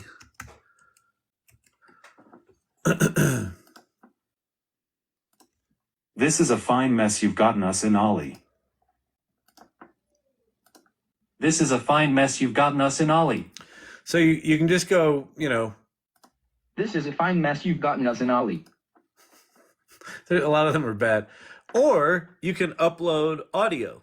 And if you upload audio, it just will sync this face to your thing. So HeyGen does this as well. So both HeyGen on the lower right here and D-ID will do what you're looking for. All right? All right? Is that fantastic? Is that fantastic? All right. Do me a favor now. Let me switch over. Let me switch over here. Do me a favor and share the live if you'd be willing. Share it with some friends that if they knew you were watching a channel about AI on a Saturday night, they would make fun of you. Share it with those people. Okay? And yeah, tap the screen. Let's get some tappy taps going.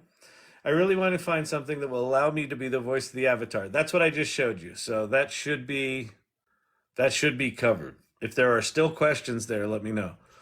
Follow my channel. If you want to support the channel, you can subscribe to the lives, or you can, there's a video series in the corner here. Oh, did I add it? I think I added it. There's a video in the corner here called Underhyped, which if you buy that supports the channel too.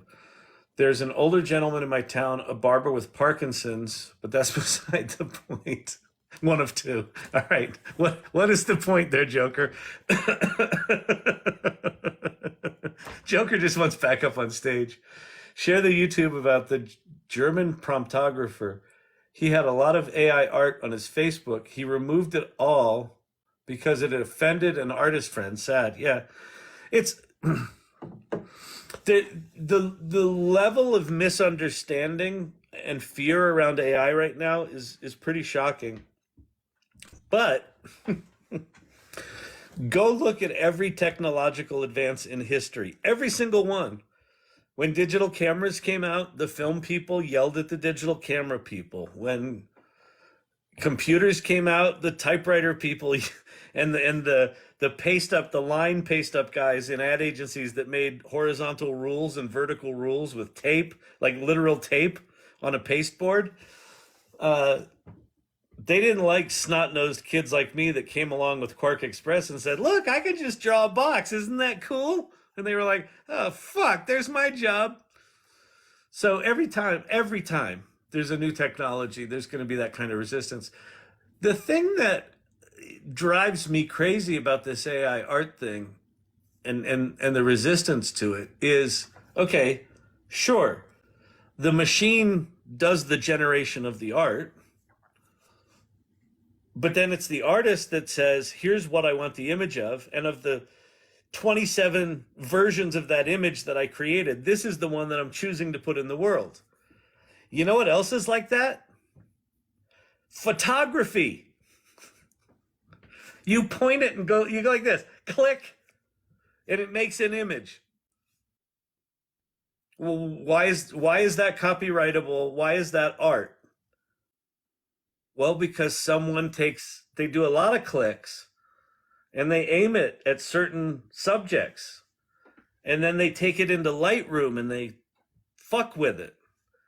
And then of the 2,000 images they took this week, there's 4 that they put on Facebook.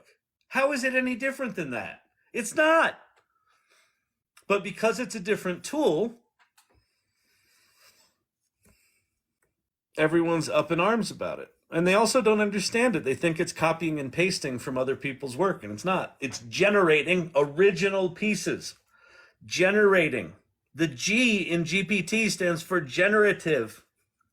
Generate, not copy paste. It is not copy paste PT. CPPT. It is not chat CPPT. It is not. It is GPT. And if you actually understood, so even though these models have been trained on lots of things that, may be copywritten, things like that, the form that they take when they've been embedded into these large language models and the diffusion models, they're not the original pieces that were started with. They're points in mathematical space. It's just a different thing. But anyway, that's a subtlety. And that fear is going to be there.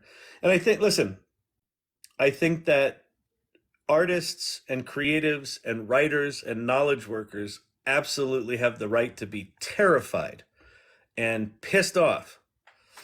But the thing that makes me sad is they're doing it without learning the tool, without understanding the tool. And that's a drag.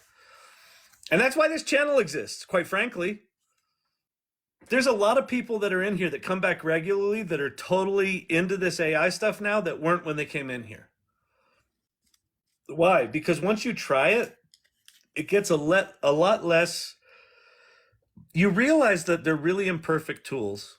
You realize that the robots aren't making the stuff. People are making the stuff using the tool.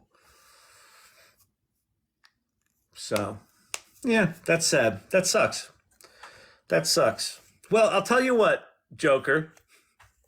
Tell your friend to join the AI Salon and he can come share all of his really cool artwork with the AI Salon and we'll fucking celebrate him. We will lift him up. Because that's why the Salon exists. People who are choosing to be on this AI adventure, not pretending like it's not happening.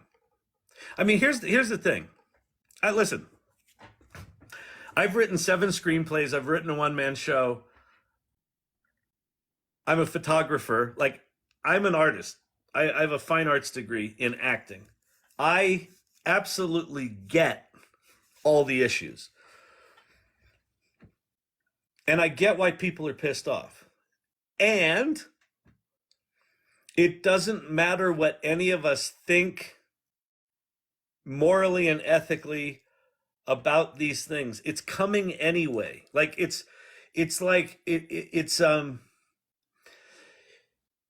feels like the equivalent of being pissed off at a hurricane. Like it's hurricane season. And like, okay, we're going to pass a law that we no longer accept hurricanes. Okay. I understand the sentiment, but you see that big cloud out there? It's still coming. So my philosophy is, why not learn it? Why not at least learn what it is? Why not at least learn how it works? Why not say, hey, maybe this is actually a tool that I could incorporate into my creative process and expand my creative vision and expand my capacity and maybe even find something completely new that other people wouldn't discover because they don't have my particular artistic vision. The artists that I see that are embracing AI, that's exactly what's happening to them. They're starting in kind of a narrow place with wherever they were with their art. They come into this AI stuff and then the world goes, wow. And they go, holy shit, this is cool. I'll do one of them. I'll do one of them. Oh my God, I don't even know my creative vision anymore. Am I still a writer? Am I still an artist? I don't know, maybe. I don't know, but I can't stop. Like I see that regularly. So it just makes me sad that a lot of people are going to be hurt, not because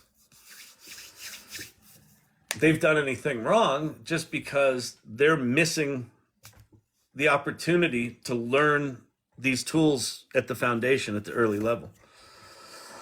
So, wow, that was heavy. That was heavy. We went down a little rabbit hole there, didn't we? Good Lord. All right, thanks, Joker. So much for joking.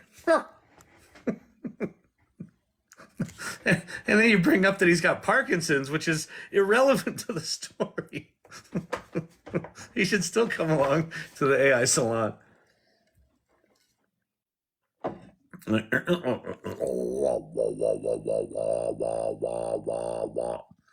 TikTok, great job. You've gone live for 90 minutes. I have a vision, memories, experiences I want to put into art, and I have no paintbrush ability. Exactly. And there are people that have paintbrush ability that don't have word ability. And then there are people that have word ability that don't have programming ability. And then like it goes on and on and on. Like our capabilities all expand dramatically with these tools, if you're willing to put in the time to learn what they make possible. Oh, that's what I think I was. If the person's still here that said, what's the difference between 3.5 and 4? You have good fortitude. I'll get back to that. It's evolution. It is. Peace, love, liberty. I can't draw, but I like the images I create. Yeah, exactly. Same. Can I tell you how empowering it is?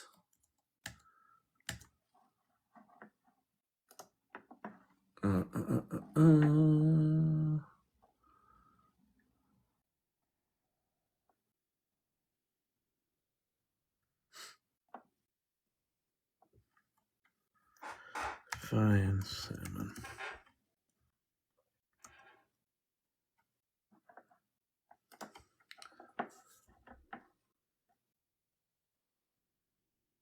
Yeah.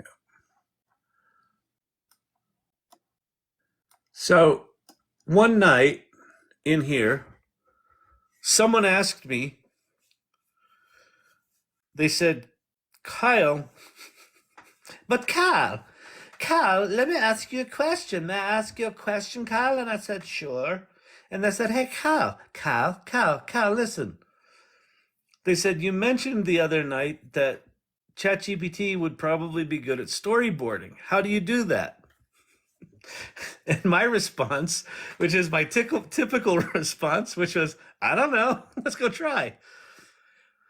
So I found in the depths of my computer, like buried in some folder from 1991, a screenplay, my first screenplay called Salmon Flying East. And I uploaded it to ChatGPT 4. And so one of the things that ChatGPT 4 has that ChatGPT 3 doesn't is you can upload files to it. And they can be anything. They can be images, they can be CSV files, they can be PDFs. It can't really deal with it can analyze the technical aspects of video and audio. It's not really processing them yet, but it will. But you can upload a PDF to it, and they can be quite long. Like I uploaded my whole screenplay as a text file in this case. And then I said, give me the log line. Give me the, like, how would I elevator pitch this to someone? And it said Salmon Flying East is where the deer hunter meets a river runs through it, which that's kind of a cool, marriage. A poignant journey of a Vietnam veteran fisherman wrestling with his past, entangled in a haunting romance that bridges the turbulent waters of war and the serene struggles of life back home. I'm like, oh, that's pretty good. And then I said, okay, great. Now I'd like you to create a list of visual scenes from the opening of the movie. Describe them as if they were a storyboard. In fact, create a table where one column describes the action and the next describes what's going on visually. And so it did that. And then, and this is another thing where ChatGPT 4 is different than ChatGPT 3.5, I said, great, now go make those images. And so we went through a little bit of back and forth of look and feel, but like, here's the first scene of the film that it described of Gig Harbor. That's what Gig Harbor looks like. If you've ever been to Gig Harbor, Washington, that's what it looks like. Like, it nailed it. And in fact, it nailed it to the point where it's like, it instantly brought this screenplay back to life for me. So here I've got a 30-year-old unsold screenplay sitting dormant on my hard drive that I dumped into this tool. It brought it back to life to me in an elevator pitch where I was like, oh yeah, that's actually kind of a cool story. Like, I forgot what it was about. And then it made that image. And then we did a little back and forth on style, and we landed on these two styles where if we were talking about the present, it was going to be this kind of cool blue color. If we were talking about the past in Vietnam, it was going to be this sort of funky green color. And then I said, like, create the storyboard that you described at the beginning. And it went through and created the storyboard. I mean, come on. It totally brought this thing back to life to me. I mean, do you know how lucky it... I can't even put into words. Let's say for whatever reason, I got inspired and I said, fuck it, I'm going to try to make Salmon Flying East. I'd pull out the screenplay. I'd probably print it on my printer. Maybe I'd put it on my iPad. I'd reread it, which would take me a week because I have ADD. Then I would try to find someone who knew someone that could maybe help me sketch some images of some of the scenes. And then it would probably be too expensive. So I'd probably have to pick like 3 images. And then I have to have them read the screenplay. Like a month later, I might get 3 images out of it. And now I've got, I've got effectively a functional storyboard of the first 7 scenes of this film. And they're not bad. Like, they're in the neighborhood of what I had in my head when I wrote it. Because it's a screenplay, right? You've got descriptions of what the visuals are. So ChatGPT can read the screenplay in seconds, come up with how to prompt its own image generation engine, and then do that. And I kept going. And then I ended up asking it to come up with a casting breakdown. I said, give me the characters in the film and who would play them. And so it did. Jack is going to be Hugh Jackman, Jeremy Renner, or Josh Brolin. Maggie's going to be, or Ping's going to be Zhang Zeal. Martha's going to be Melissa McCarthy or Octavia Spencer or Allison Janney. All of which they're like, these are good casting choices. And then it started making the images of the cast. We did this in 15 minutes. Here I asked it to give me what are the most visually dramatic scenes of the film, and make those images for me. And it did. Oh, here I asked it to write me a trailer. Here's a script for the Salmon Flying East trailer. Visual, foggy dawn, Gig Harbor, gentle waves lapping against the dock. I could make this right now, take it over to Runway ML, and turn that into a video. Narrator, in the quiet town of Gig Harbor. Visual, Jack, a rugged fisherman, stands alone on the dock staring at the horizon. A solitary man battles with the tides of his past. That's pretty good. Visual, flashback to a crowded bar in Vietnam. Young Jack and Ping lock eyes amidst the chaos. A love lost in the shadows of war. Jack on his boat wrestling with fishing nets, a pained expression on his face, and a heart still searching for peace, haunted by memories of a war that took more than you could give. But in the unlikeliest of places, a glimmer of hope rekindles. Right? Like this is good. It's good. Like if I wanted to, I could take 3 or 4 hours tomorrow and make a trailer for a film that's been sitting in the bowels of my hard drive for 30 years. And within a year, I could probably make the film over a weekend.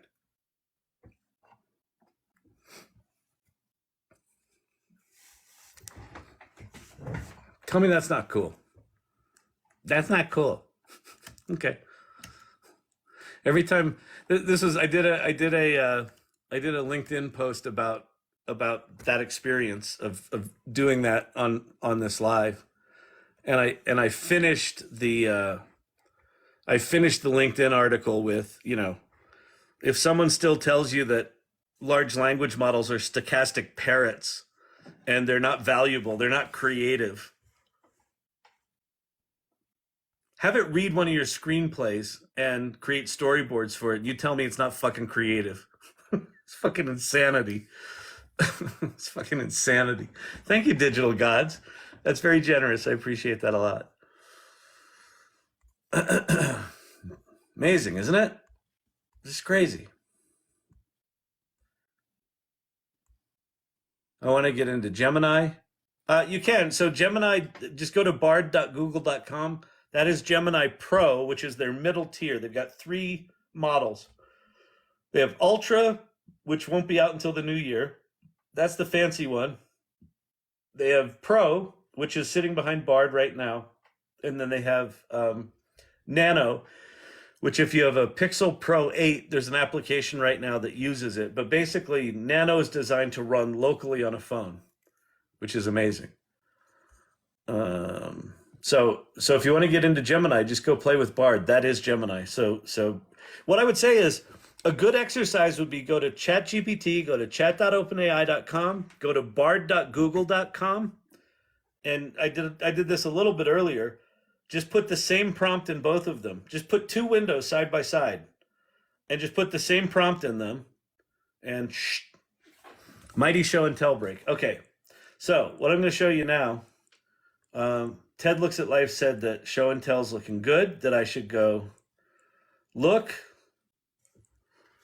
And so this is the show and tell channel on the AI Salon website, which I'll give you the address in a second. Actually, if you go to thesalon.ai, that's a link tree, and the first link there is to the community.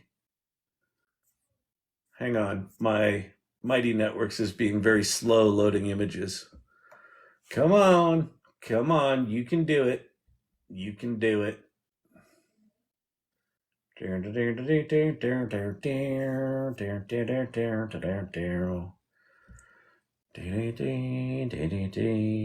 on, man. It's not loading for me. Oh, you know what I gotta do? Probably gotta quit the app. Oh, Apple with your... Apple's network management is not swell lately. Okay. Oh, that's beautiful. Holy crap. That's from Vicky. Damn, that is creepy goodness. The Christmas mosquito. That's amazing. Ted looks at life. This is what Ted thinks of me. I'm like Bob's Big Boy. Or is that Bob's Big Boy? I think that looks like Bob's Big Boy. Let's see, who's this? This is also Vicky. Some solid Christmas ornaments coming in. Nice. Oh, that's beautiful. How cool is that? The blue ducky. So this was the animal that they used in the Gemini demo that was faked, was the blue duck. So we've adopted. So we talk about llama, and so that's why llama's in there. And then when GPT-4 was announced, they did Larry the Hedgehog, so that's why we have hedgehogs. Then I like turtles kid, the zombie. I like turtles, that kid. So that's why we have turtles. And now we have the blue duck, which I like. This is good. The sock puppet monkey. Nice.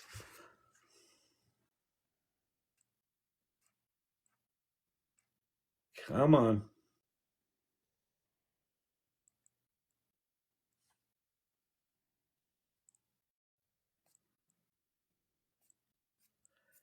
Mighty Networks is not loading. It's driving me crazy. It's driving. Kyle's got the Bob's Big Boy hair tonight. Oh, I do, don't I? Look at that. I haven't even noticed my hair tonight. It's normally the first thing I notice is my toupees. That is very Bob's Big Boy. That's very funny. All right, it's not loading for whatever reason now. Oh, you know where I can probably go? I can probably go over here. Wait, Gemini was faked? Well, sort of. No, it really wasn't. The 4.5-minute video where they started with the Post-it note and they drew the duck, and then it was a blue duck, and then they did all the shit with it, and they did the magic tricks, and they did the yarn, and then they did the guitars and playing music. Gemini doesn't have like the voice conversation thing apparently, and they sped up most of the sequences. So they basically made it look a fuck ton slicker than it was. And there's other videos that they did of if you go to the Google's YouTube channel and go to the hands-on with Gemini Ultra playlist, there's a bunch of videos in there where you can see them actually interacting with a scrollable, like infinite canvas kind of interface. That looks real to me. Now, they might have sped up some of the responses, that I don't know. But that looks pretty real. But the video itself, the super slick 4.5-minute video, that was faked. And they just didn't, they weren't transparent about it. No one would have given a shit if there were like little text on there that said sequences sped up for your convenience, or voices, are not indicative of performance. But they didn't do that. They tried to make it a little slicker than it was, and they got busted. Could you imagine that the internet would try to get to the bottom of something like that?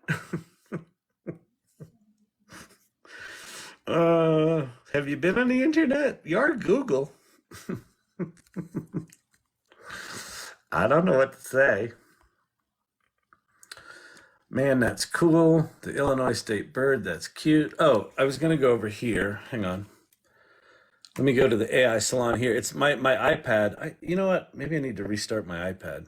But my iPad, not so happy. So let's go to the show and tell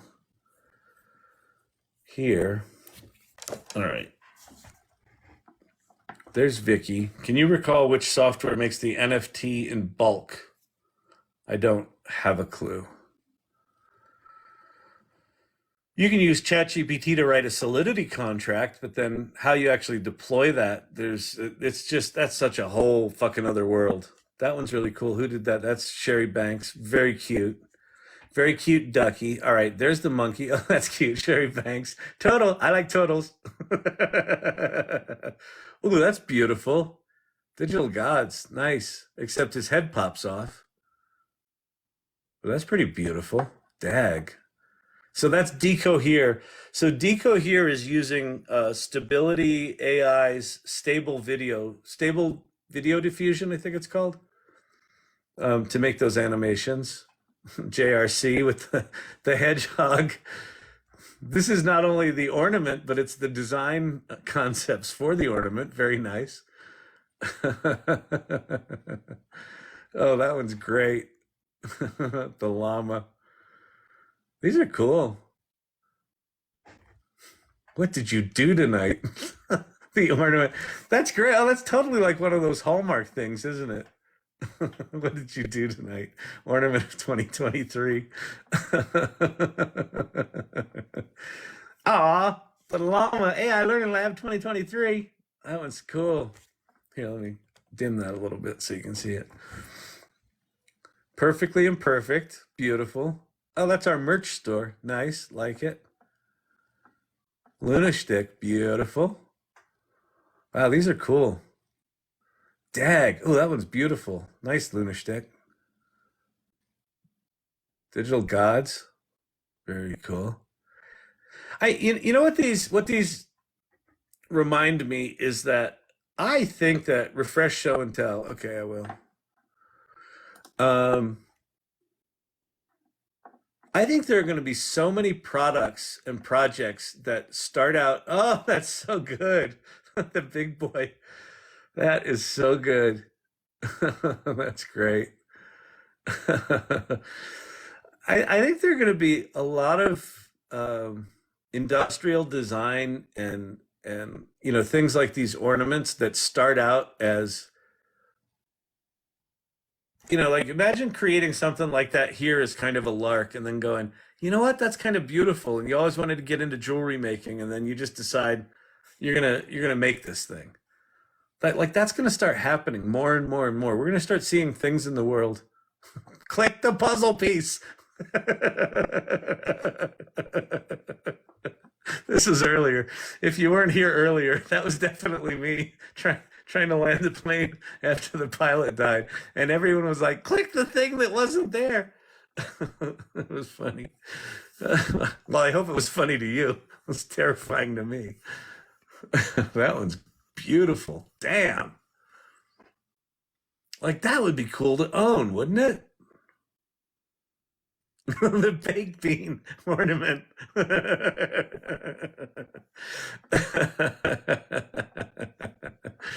Oh man, you guys are killing it. That's awesome. What's going on in the Irregulars channel? So if you're an irregular, if you're a subscriber to this channel, or if you come here regularly, there's a private channel for irregulars, and sometimes these are. Oh, that one's beautiful from Silver Fox. Wow. Nice. Ooh, so good. Wow.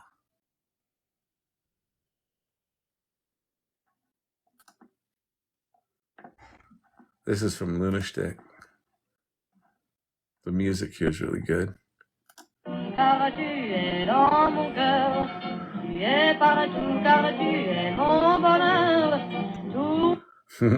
That's great. Beauty. Beauty, beauty, beauty, beauty, beauty, beauty, beauty, beauty, beauty, beauty, beauty, beauty, beauty. All right. Out of all the employees at Google that make over 300K, no one suggested transparency. Exactly. No one said, don't you think the internet sleuths might figure this out? Nah, why would they care?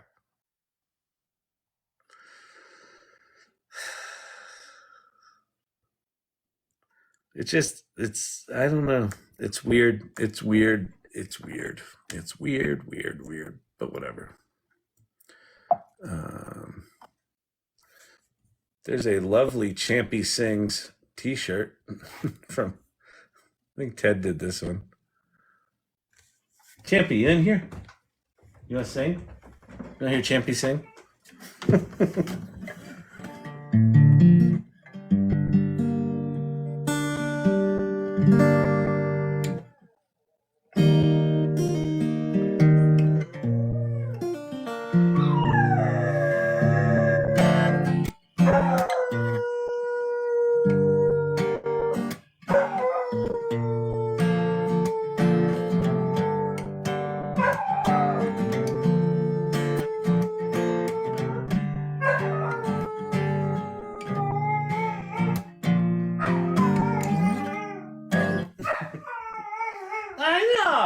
I know. It's crazy, right?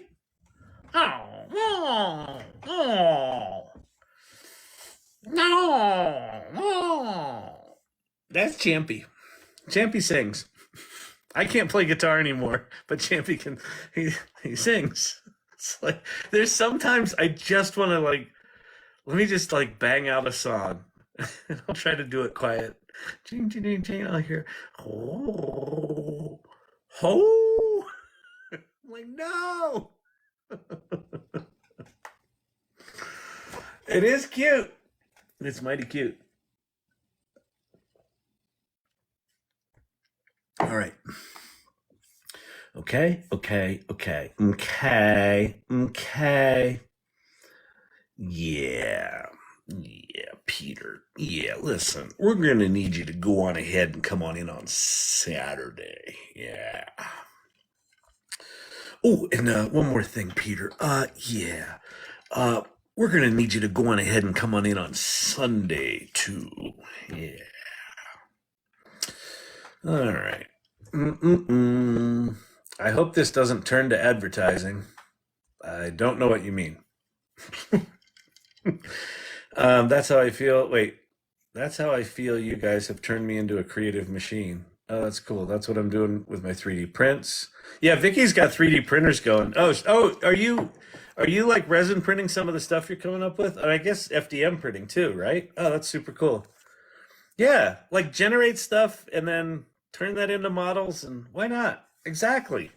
It's going to ignite people's imaginations. Otto, that statement is so true. So I don't hear it as much lately because I think we have a bit of an echo chamber here because a lot of people come back to this, but people that are new to AI, when they hear about this magical tool that can be creative, it can make images and it can,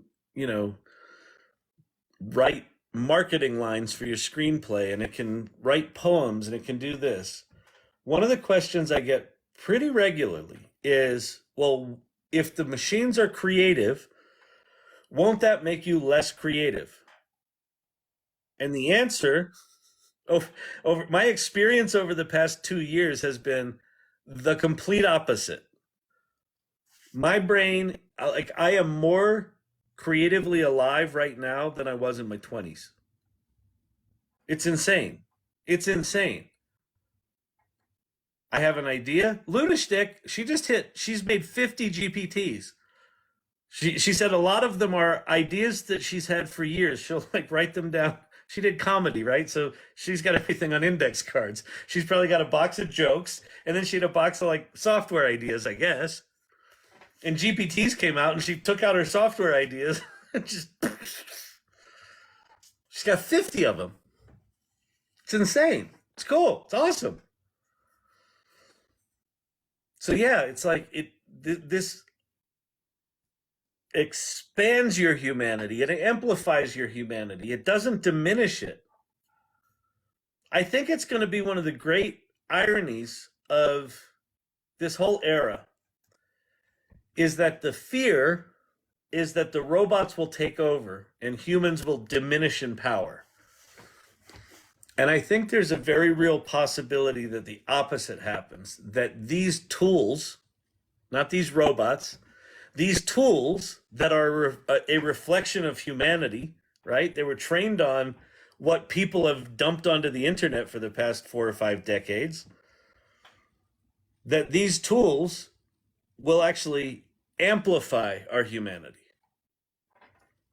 And we will become better humans and better people. Like, I know that's fucking utopistic. Utopistic? Naive. A word might be naive. That's so naive, Kyle. Oh, that's cute. I was on a panel 7 or 8 months ago, and I was waxing poetic like I am now. And one of the panelists says, well, let me interrupt the adorable optimism here, which was, it was a solid troll. I got to say, it made me feel small for about a minute. And then I thought, you know what? Yeah, fuck it. I'll take adorable optimist. Like, I'll take adorably optimistic. And I don't mean like I'm adorable, like, oh, isn't that adorable that you're that optimistic? I'll take that. I'll take that. I think that's actually the harder position right now, because it's really easy to go, oh, these things are going to fuck us up, and they're going to take away our creativity, and but if you actually use these tools, you experience it. I am experiencing a year where I have been more creatively productive, a higher volume of productivity, and a higher quality of productivity than I've ever been in my life. I've got ADD. So my brilliance comes in very short bursts, very short, intense bursts. But what's happened with this AI stuff is those very short, intense bursts have stayed as intense or gotten more intense, and they go for longer amounts of time. Why? Because I don't get getting stuck with, I don't know how to do something, or I'm not good enough, or I don't like doing a second draft of a writing thing, or I'm shitty at art. I can just go, oh, I'm shitty at art. Hey, could you help me with the art thing? Here's the art. Oh, cool. All right, great. Let me keep going with this idea. It's insane. Like, my humanity has been amplified.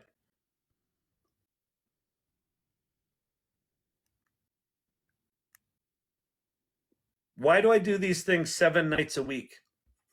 Because you're stupid? Yeah.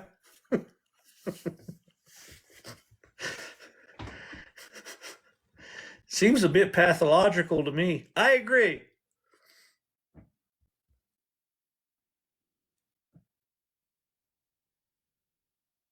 One of the selfish reasons for doing this is it's a way for me to not let myself off the hook. Because this shit's intense and it's moving really fast. And it's uncomfortable enough to be not an expert at something for a short amount of time, and then you practice it and you get good at it. What this AI stuff is like you feel clueless. And then you're like, okay, I'm going to buckle down and I'm going to get good at it. And you're like, okay, great. And then you take a course, or you watch Rachel Woods, or you watch me, and you're like, okay, I'm going to go do prompt engineering now. And then you go do prompt engineering, and then you're like, okay, I got it figured out. And then you look up and they launch some new thing, and you're like, oh, fuck, that thing doesn't work anymore. Oh, shit, what do I do now? It's been like a year of like just being in that uncomfortable place of being completely fucking clueless and doing it with tools that are more powerful than anything you've ever experienced, all at the same time.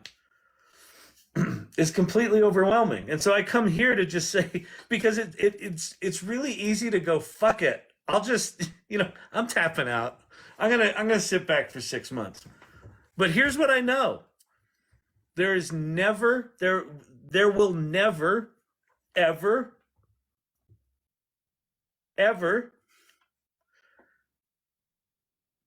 be an opportunity to be at the beginning of something that is as significant as the printing press. Imagine what it must have been like back then.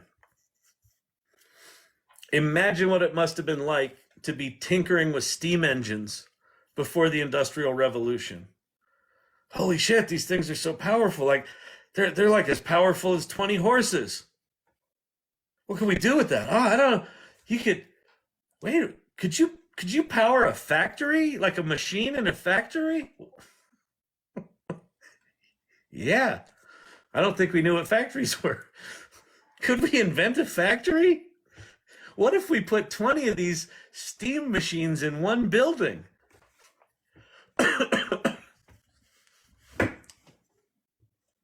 It is incredibly rare to be alive and participating in any way in one of these moments. And so I do this, personally, so I don't let myself off the hook. And hopefully inspire some people along the way to do the same. And what it's created is this really remarkable community that's just fucking like lit on fire about whatever this thing is. And they're teaching one another and they're learning and they're like, hey, Kyle, did you see this thing? No, I didn't. Like, you see it here.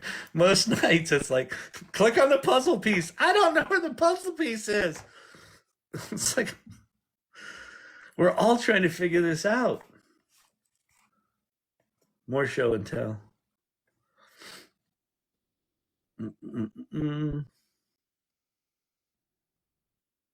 My iPad needs help. Ooh, that one's beautiful. From Jeff Flanagan. Gorgeous. Ooh, wow. That one I bet would animate nice over in Runway. Be not afraid.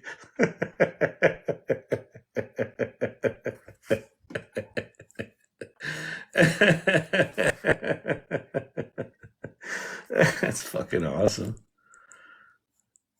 Wow, these are cool. Oh, who did this? Be not afraid.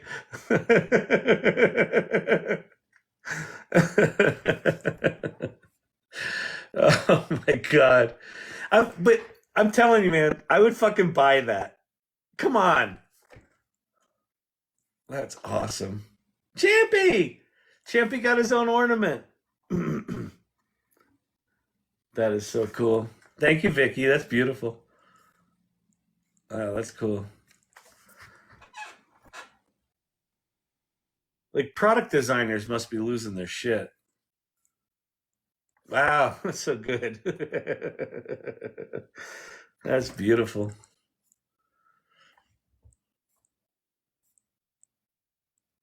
I'm gonna actually print some of these out. We'll put them around. Maybe this will be the Shannon household will be full of irregular ornaments. That's really good. Oh man. What's that say? I would buy the green bear and the Champy ornament. I know, right? Exactly. Has anyone heard of a company called Remo Tasks? They pay for people to analyze AI prompts and responses. No, I haven't heard of that. Champy looking too cute. I know, right? Champy's cute, but he's not ornament cute. Actually, he is. He is pretty ornament cute. Merry finger looking Christmas. Personally, I'm into gluten-free bird press, aka ChatGPT. Do you think GPT-4 can build a better human? No, but GPT-5 probably can. This magic moment. This Web 3.0 being a part of the launch of 2.0 was amazing. This will be epic. Yeah, exactly, Jules. This is one of those moments where it's like, in my day, there was a time when you couldn't just ask for what you wanted and it would be instantly generated for you. Like, we're going to be able to tell those stories. There were these people called filmmakers, and they had big boxes with lenses on the front.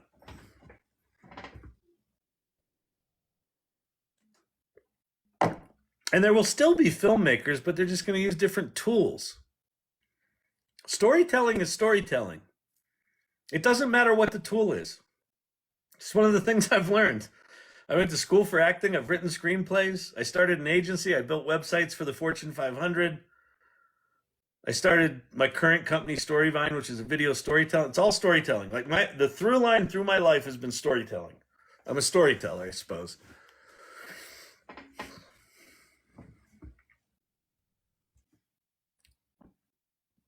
Storytelling is like it's independent of the tool. It's what story do I want to tell, and who do I want to tell it to, and how do I want to affect them? And if you do it with AI, or you do it with a movie camera, or you do it with a pencil, or you do it with a typewriter, it doesn't fucking matter. You do it with a quill pen and parchment paper. Do you think AI dystopian movies will get better or worse in plot?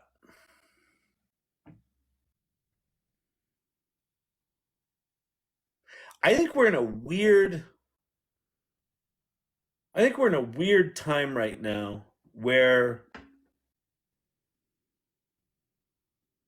a lot of the shit that was science fiction is coming true. Not the dystopian parts. But and it's been happening like the past 10 or 15 years. Like the iPhone is like the thing that was on Star Trek when we were kids and we watched on Star Trek and they flipped open the thing and talked into it from the spaceship down to the planet. You were like, oh yeah, oh, we have that now. And now we have the, gee, I'd like a picture of a Christmas ornament made of baked beans.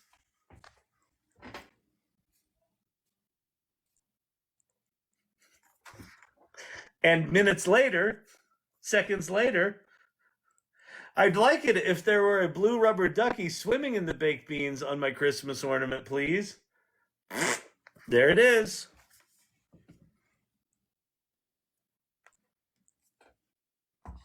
Google DeepMind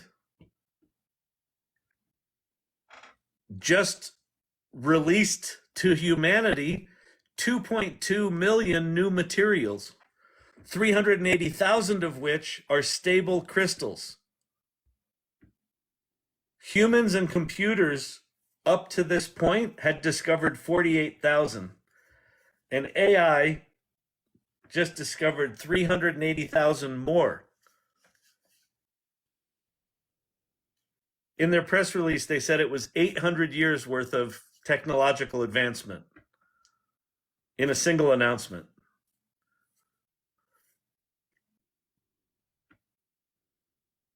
And I think already 800 of the materials have been verified in labs. 380,000 new materials. So think batteries and solar panels and who the fuck knows? Everything is material science. Everything that we interact with is some version of material science, plastics and crystalline arrays and buckyballs and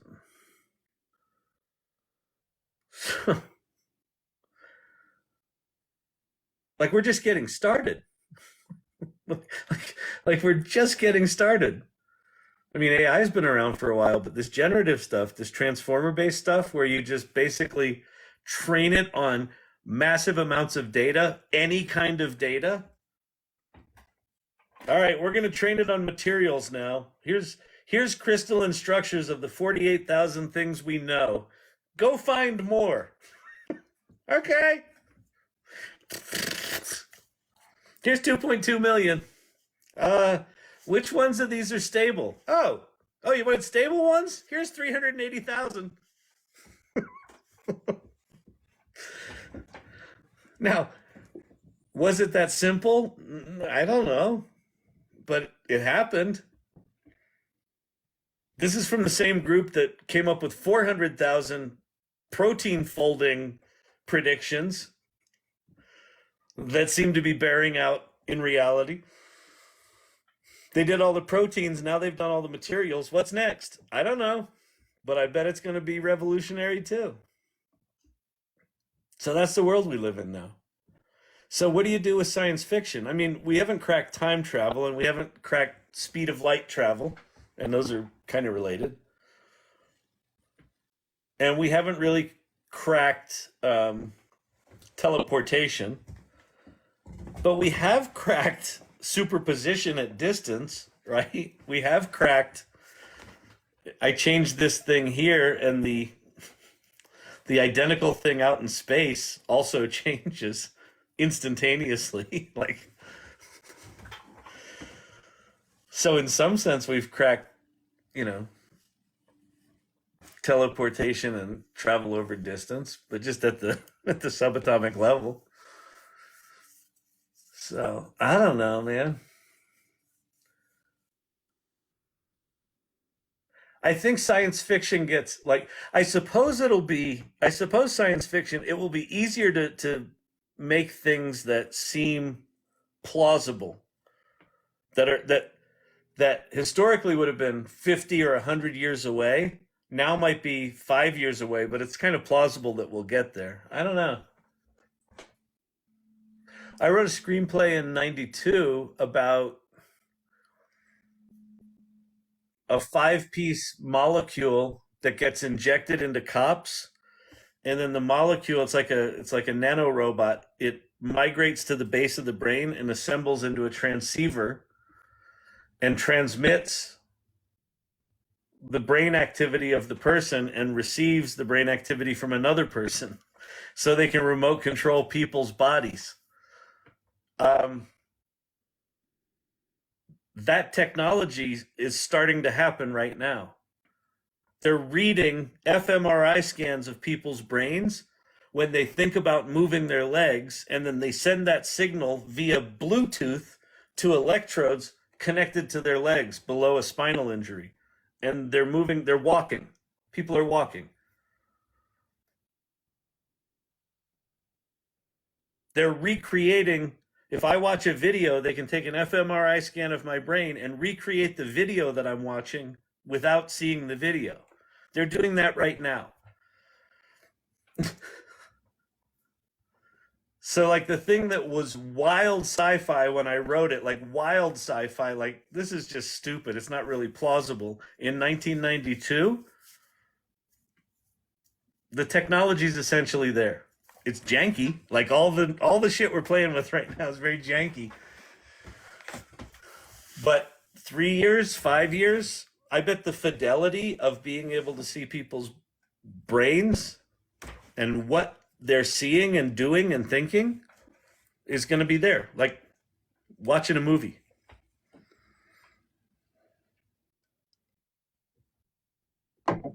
It's crazy.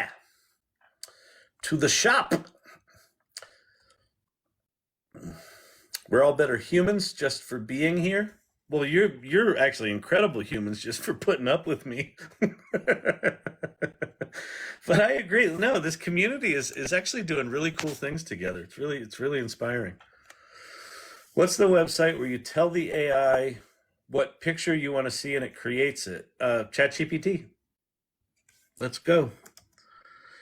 I mean, there's lots of them, but ChatGPT, and if you don't have ChatGPT 4, you can also do it at copilot.microsoft.com. So I'll go to copilot.microsoft.com.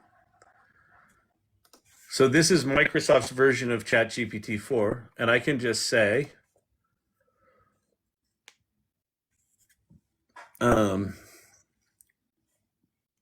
please make me a Christmas ornament of a shuttered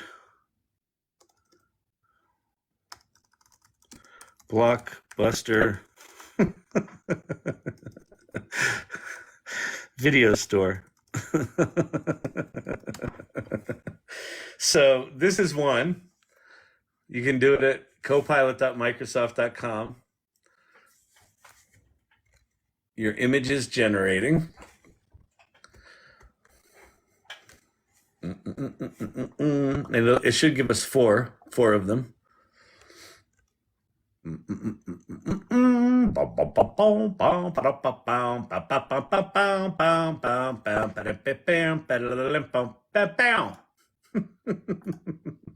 They're not really shuttered. Does it say closed? No. What's that say? Free delivery or something like that?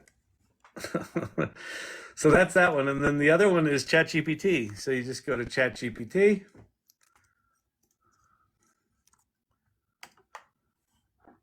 And put it in ChatGPT 4 mode and just go,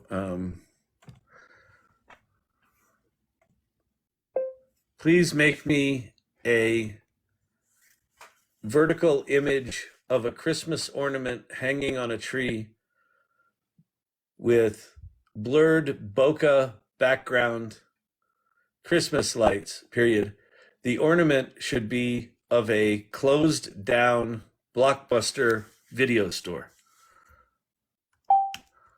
And this will do the same thing. This will only give us one image because here's the thing, if you didn't know it, if you've got ChatGPT 4, if you just use regular ChatGPT 4 to make an image, it'll give you one image. If you use the DALL-E GPT that they made, that OpenAI made, it'll make you two images. So there's a little hack if you want to get more than one image at a time out of ChatGPT. So let's scroll down. Let's see. Let's go to Explore.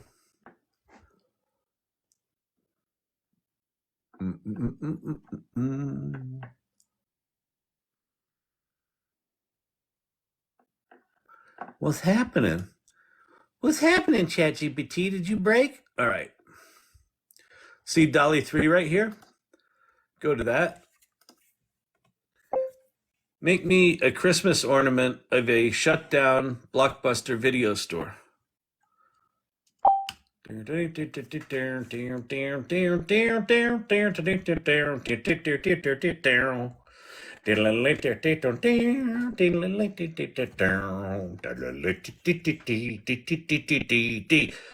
Last night I had someone come in and say, do you sing like that? So do you want people to leave? And the answer was yes. This one's actually really good. See, it makes two. Isn't that cool? Isn't that cool? Blockbuster. It actually spelled it right. That one's cute. Like, I would buy that. Like, that's cool. These things are so cool. And you probably could. So one of the things that's happening right now, there's a lot of research right now.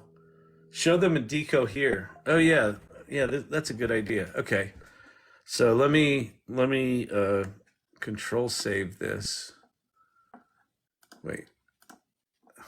Oh, download. Okay. Let me download that one. So now we're going to go to app.decohere.ai. App.decohere.ai.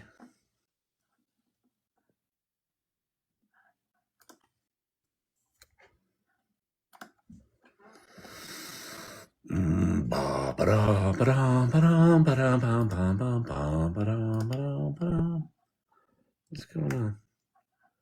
Why can I not go here?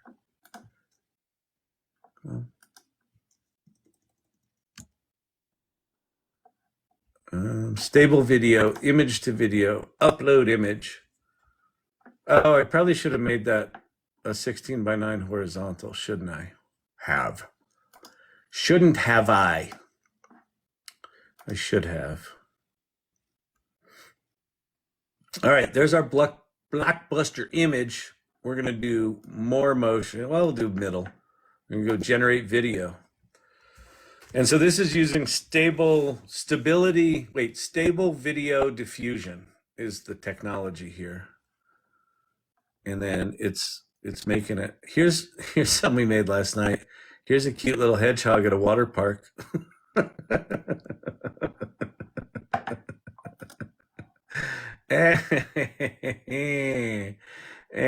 This one was disturbing.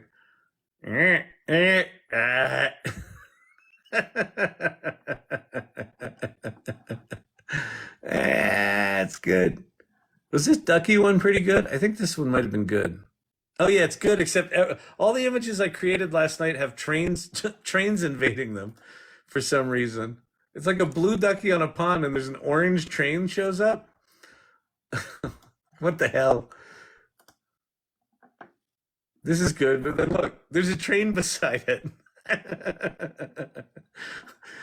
A 69 GTO Judge covered in moss in the woods next to a train. Oh, it's so funny. All right, let's see.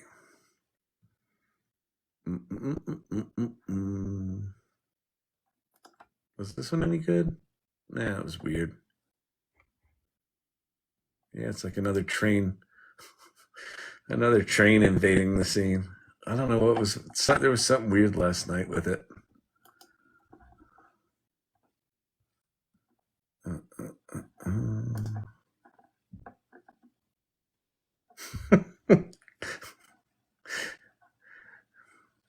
Hello, Mr. Johnson. Here's your new logo. Oh, this is the animation. It symbolizes the ephemeral nature of business.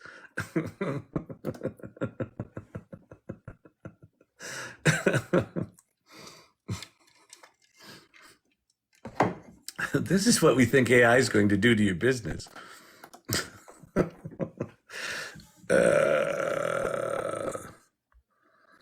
I'm just waiting for life like the Jetsons. We're actually getting close. I mean, we've got flying cars like oh,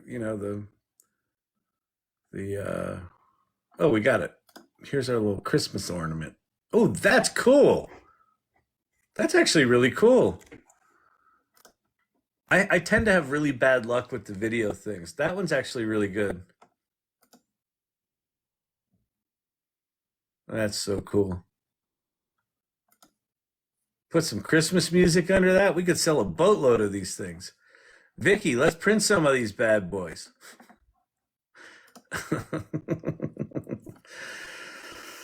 Do you think OpenAI will get involved with holographic tech?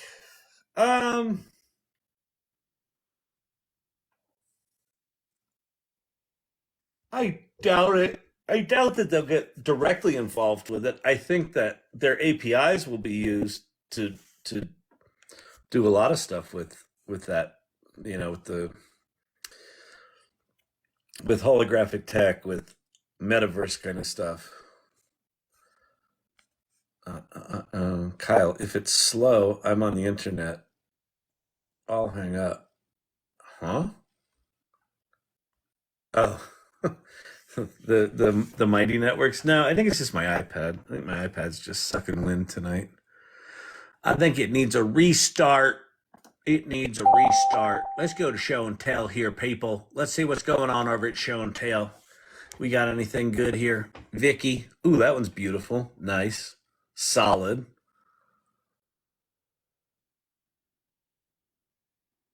See, I remember, that's very much got like artwork vibes of like 70s album covers. I remember being a kid and seeing artwork like that and just knowing that I would never be able to make anything like that. And we're now in a place where you can. I find that staggeringly cool. Cinematic 1960s art house science fiction film. That's super cool. That's so cool. Wow. Give me the data.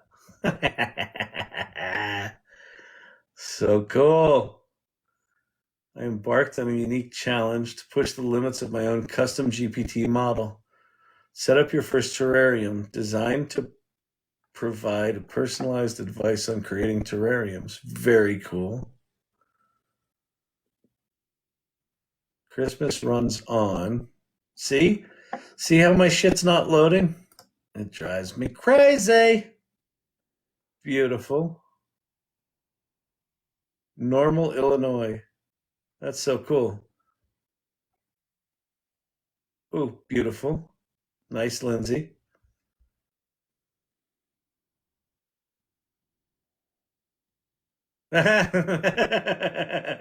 Christmas runs on Duncan. Kurt Cobain is alive and well. So cool. Wow, that's beautiful. Nice, Jeff. Ah, that's beautiful. The sushi basket. Blues Brothers. Oh, these are so cool. That's awesome. All right, let's see one more. Then I'm gonna get on out of here. Let you people have your rest of your Saturday nights or your Sunday mornings. Got this idea from the magazine with two guys in the background while Kyle was talking. Oh, that's so cool. Here's the prompt. Yeah, that is let's see. This was Men in Black. We were doing a parody on Men in Black, but that's me and my partner Chan from agency.com on the Silicon Alley Reporter from 1998, 97, November 97. That's cool.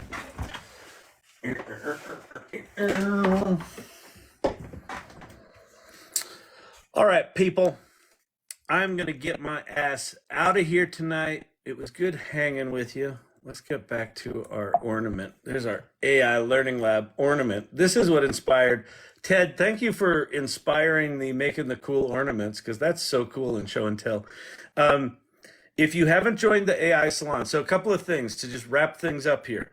If you want to support the channel, you can subscribe to the lives. You can buy the video series down in the corner here called Underhyped. It's a whole series of videos on just me talking about this AI shit and why I think it's significant, how to use it, how to not get overwhelmed by it. You can follow the channel. You can join the AI Salon. So go to thesalon.ai, and the first link there is a link to our Mighty Networks community. Go check out the values. Go look at About the Salon. And if you dig it, join the community and come back here regularly. Just come back. I'm here nightly. You're like, but not every night. No, fucking every night. I wasn't here on Thanksgiving. Every night. And sometimes during the day, like if something pops off, like Gemini was launched, I spontaneously went live. So if I can be here, I'm a large old man. I'm not tall. I'm just large. I'm a large old man with Bob's big boy hair. If I can be here, you can be here. So just come back. All right. And then let me first of all, thank you to the mods. Again, like I feel like you guys have been modding good. Like when I don't notice the modding happening, that means it's really good. And so it's just been really smooth lately. So thank you, all of you who do that, because I know it's taxing, chaotic work. So thank you. Debbie, I'm like a sponge. I can't soak up enough of this information. Thank you. I'm the same way. I am right there with you. So I'm glad you're enjoying it. Ion China, Ride or Die, Debbie the same. Ion China, have a nice night. Kyle, Megan, thank you. Edwin, has anyone used velvet texture with neon colors? No, but go for it and share it and so and tell. Cosmic Lovers 7, this is a favorite part of my day. Thank you so much. I appreciate that. Tobias, great to see you. Good night. Ted Looks at Life, Forever Hooked, Digital Gods. Steve-O's down under. GPT is currently pretending it doesn't have internet access since I asked it about its privacy policy. I don't know. I can't go look at the internet. I don't know what you're talking about. I wouldn't do that right now. I know some of the safety guardrails right now are a real pain in the ass, but whatever. Just, janky pieces of shit. That's the stage of the industry we're in. Jules, good to see you. So could you potentially make a whole feature film using totally AI actors with backgrounds, etc.? Yeah, absolutely. Now, so go to Ride or Die, go to runway.tv, and you'll see most of them are short form videos, 2 or 3 minutes, but you could absolutely make a feature film right now, and it would look like a janky piece of crap. But image tools, like the ones that are making these remarkably powerful images right now, 18 months ago, the images were horrible. They were worse than the videos are today. So you could absolutely make a feature film today. A year from now, you'll be able to make a good one. 3 years from now, you'll be able to make one that's like a film that we would reasonably expect to see today. Is there any reason to choose ChatGPT over Bing? Yes. If you can get ChatGPT 4, even though Bing is free, ChatGPT 4 from OpenAI is worth the $20 by a lot. The primary reason is that the way that they've written the safety guardrails for Bing essentially make it unusable. If you get it all spicy with it or it all frustrated with it, it just shuts down the conversation. It's not good. ChatGPT is annoying as fuck because it's got some safety guardrails that I think are ridiculous, but it's better. And just the nature of the interaction of how ChatGPT calls code interpreter, how it calls the internet, how it calls DALL-E, how it reads images. It's just a much more seamless integration than with Bing. So yes, I think it's absolutely worth it. Ted, good to see you. Forever Hooked, great to see you. Broody Hen, thank you. Winston, Dr. J, Edwin, Papa J. All right. JRC, good to see you. Jules. All right, I think I got everyone. Dragonfly Alchemy, very nice. Debbie, everyone here is awesome. I know everyone here is cool. So yeah, so go to the salon, hang out, chat, share images, keep doing that. I'll check in over there, but I'm out tonight. The voice is going, the ass is numb, my eyes are bleary. It is time. Peace out, everyone. Great to see y'all. I'll see you tomorrow.